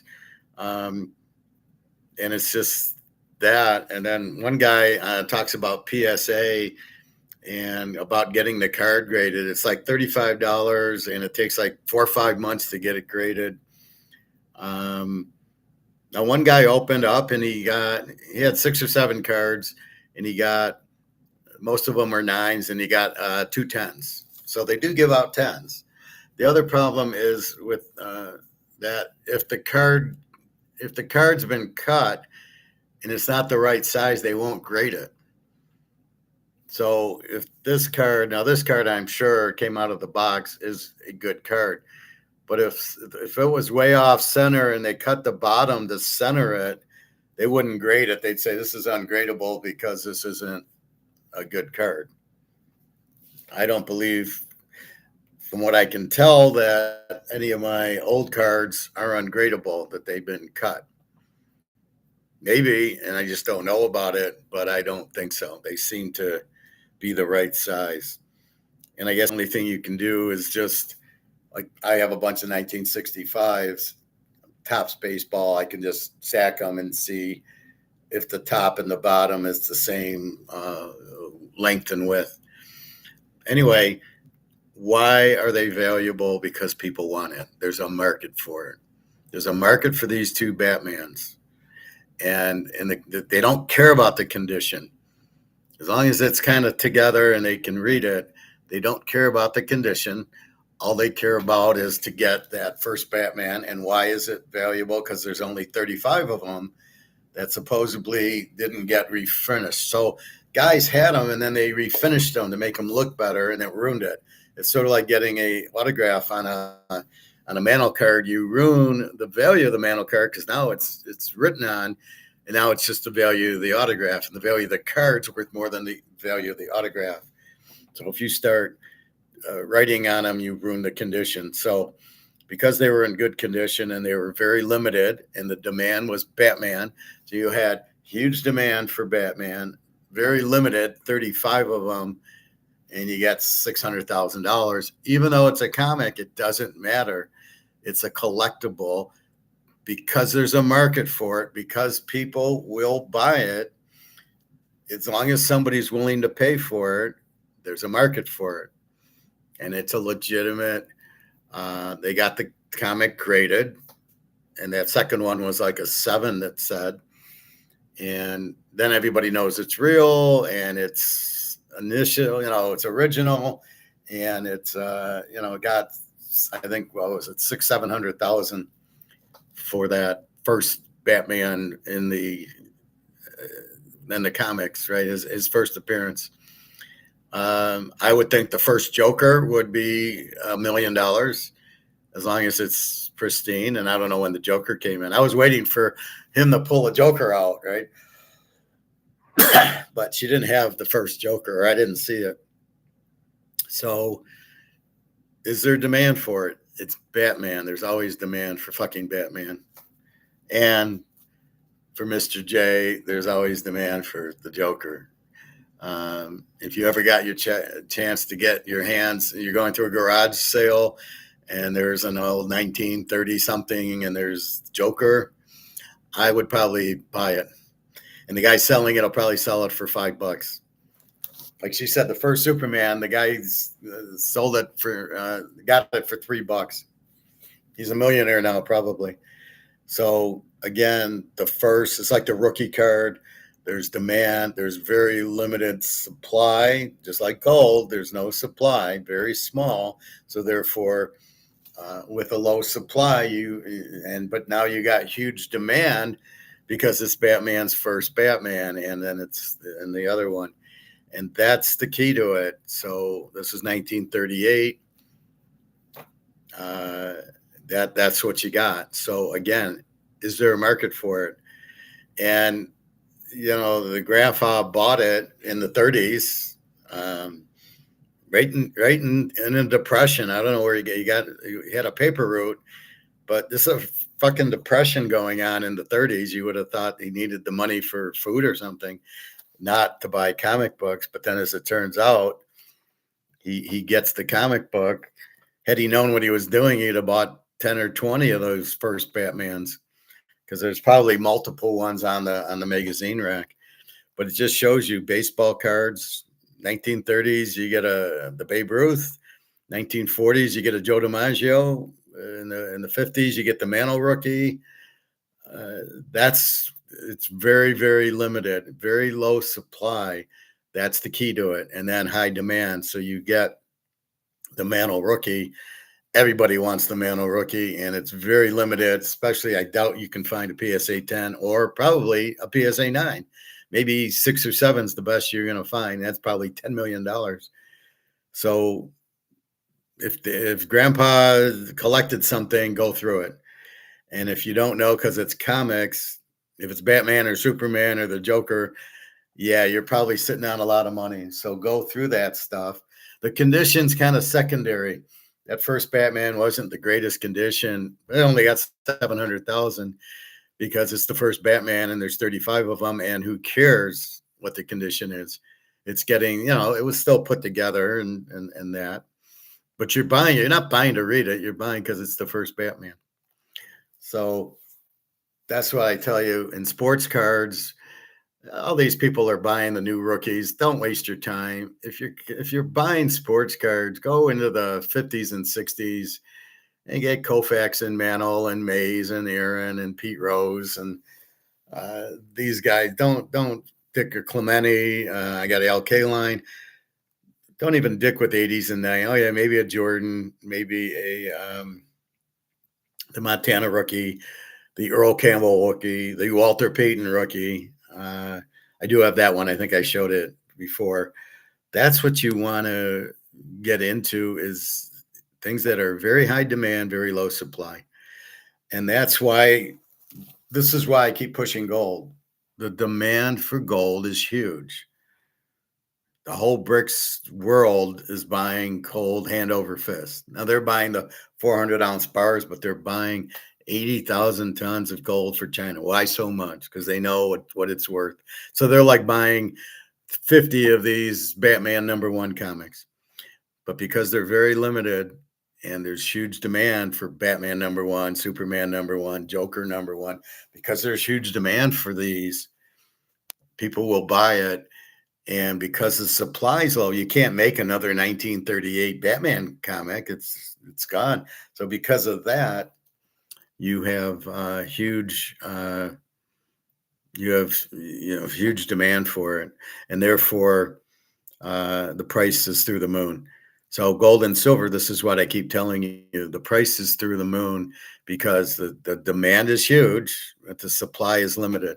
Just like this Batman, very low supply and huge demand, and that gets you 700,000. And hopefully that's where gold will end up, at 700,000. Could be higher, but it's certainly not 4,000. That's a joke.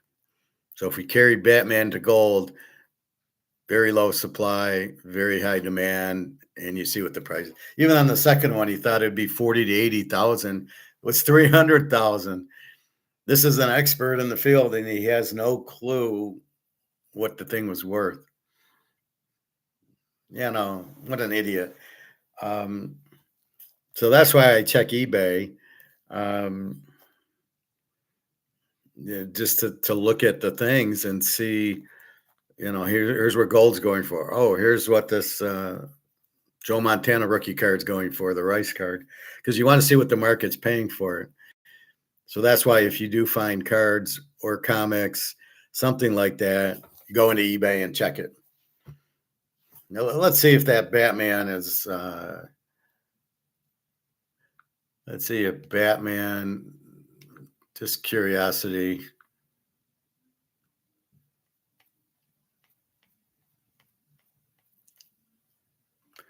Let's go Batman #1.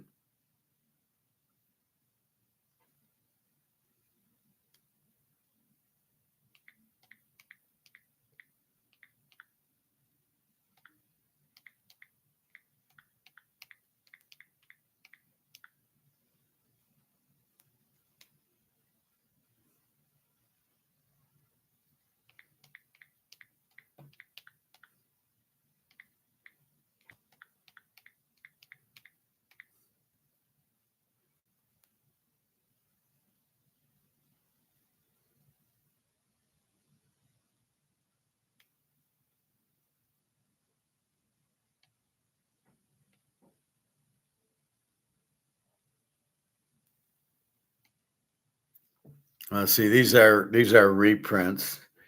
I don't want the reprint.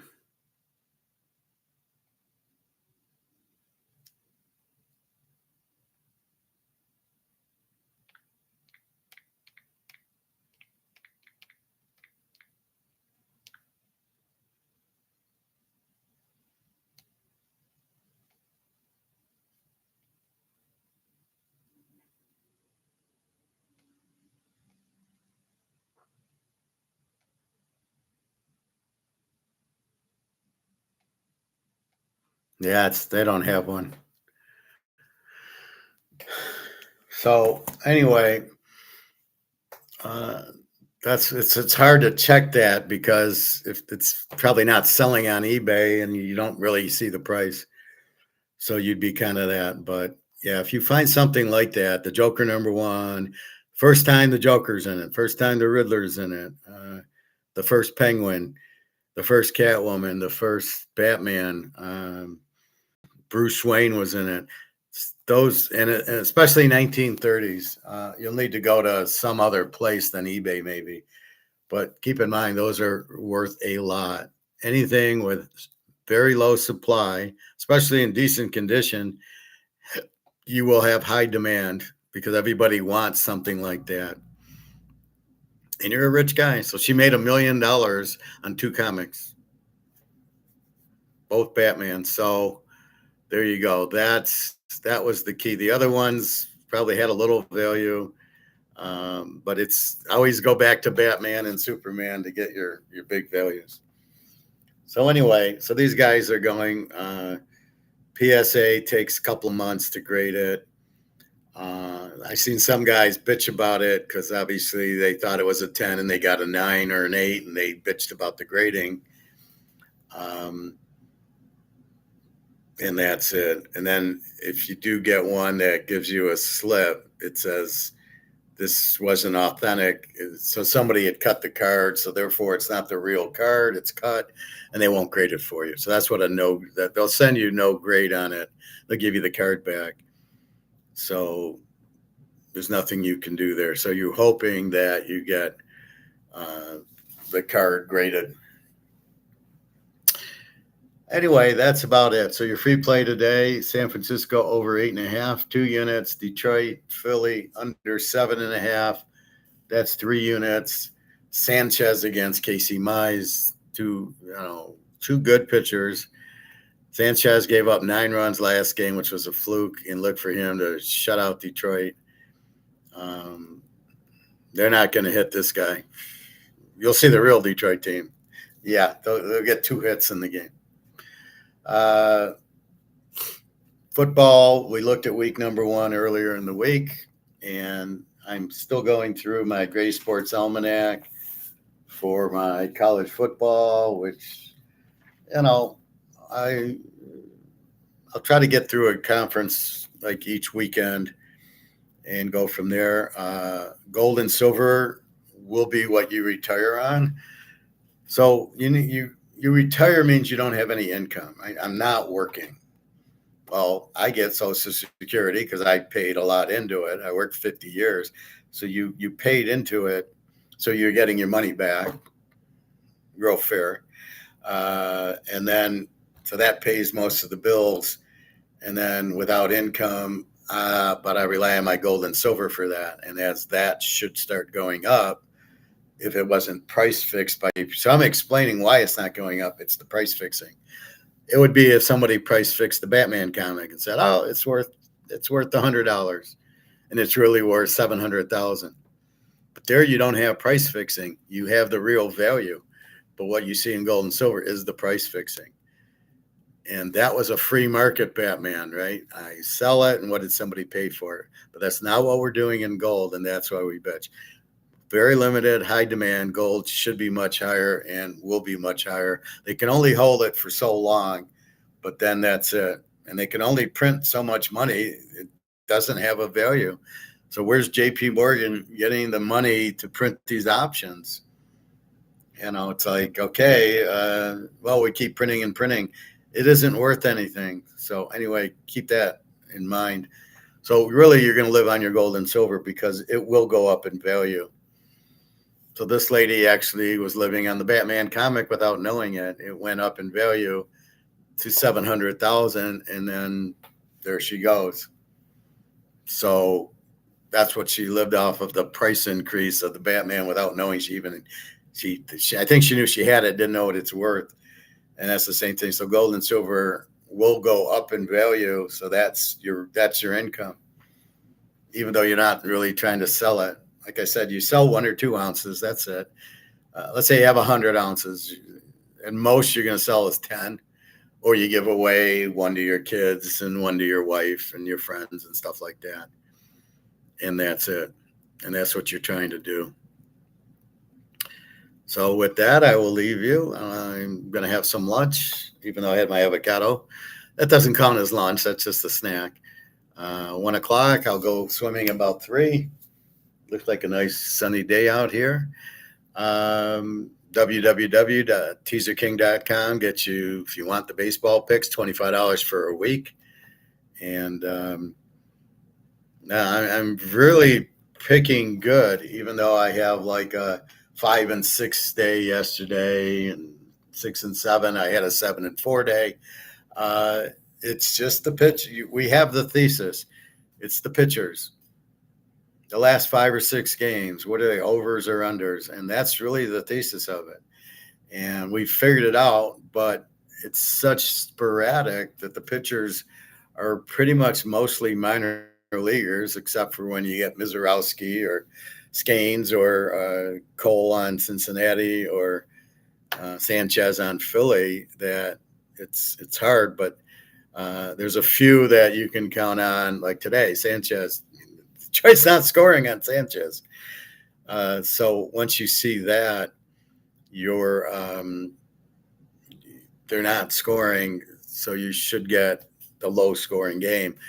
But it's hard to find a Sanchez. Most of the guys are pigs, and they give up, 1 run, a couple of games of shutout ball, and a couple of games they give up 7 runs.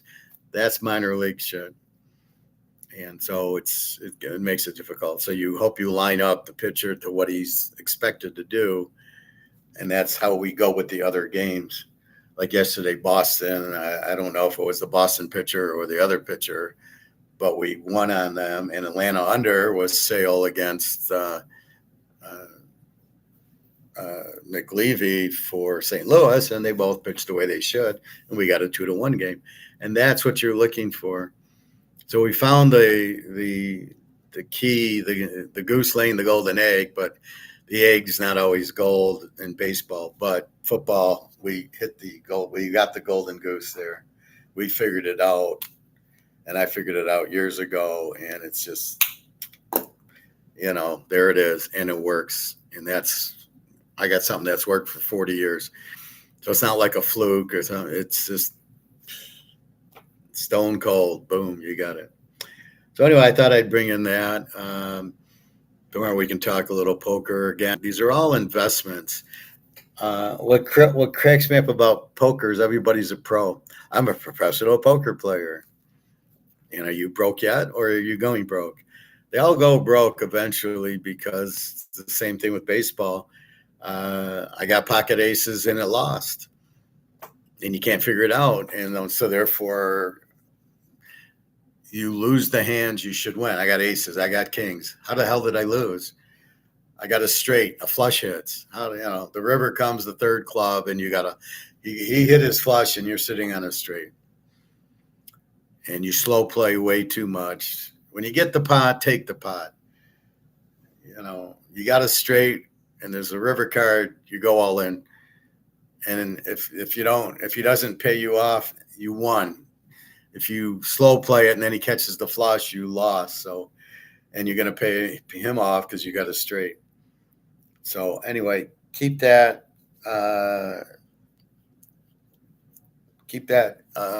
understanding. And anyway, that's what's going on. Have a good day. Gold will come back tomorrow night.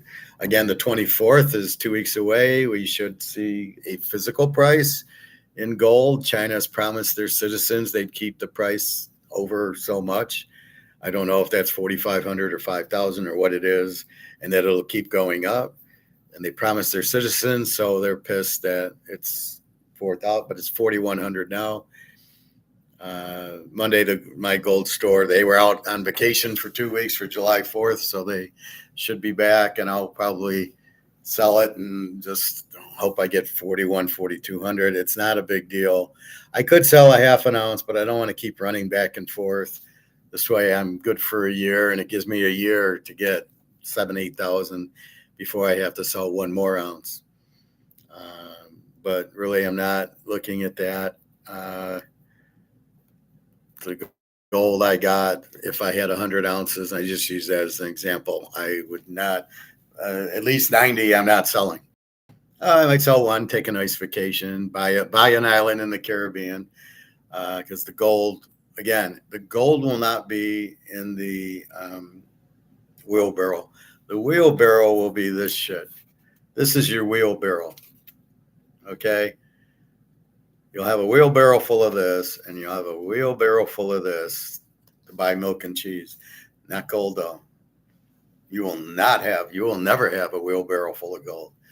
You'll have one little ounce of silver, and you go to the grocery store and you fill up 3 carts. That's how it's going to be. So keep that in mind. I love people. Well, I'm going to have to walk around with gold or silver. I'm like, well, it could be worse. You could have a wallet full of dollars. I says, but no, I don't know that you'll actually walk around with the physical coins. They should come out with, this is backed by gold and this is backed by silver. And you should have this to go to the Kroger's and use the silver dollars, the silver paper as your income. So we will see. Anyway, have a great day. Enjoy the weather. I don't know. I'm getting scared about the oil price. We've run out of oil apparently, and I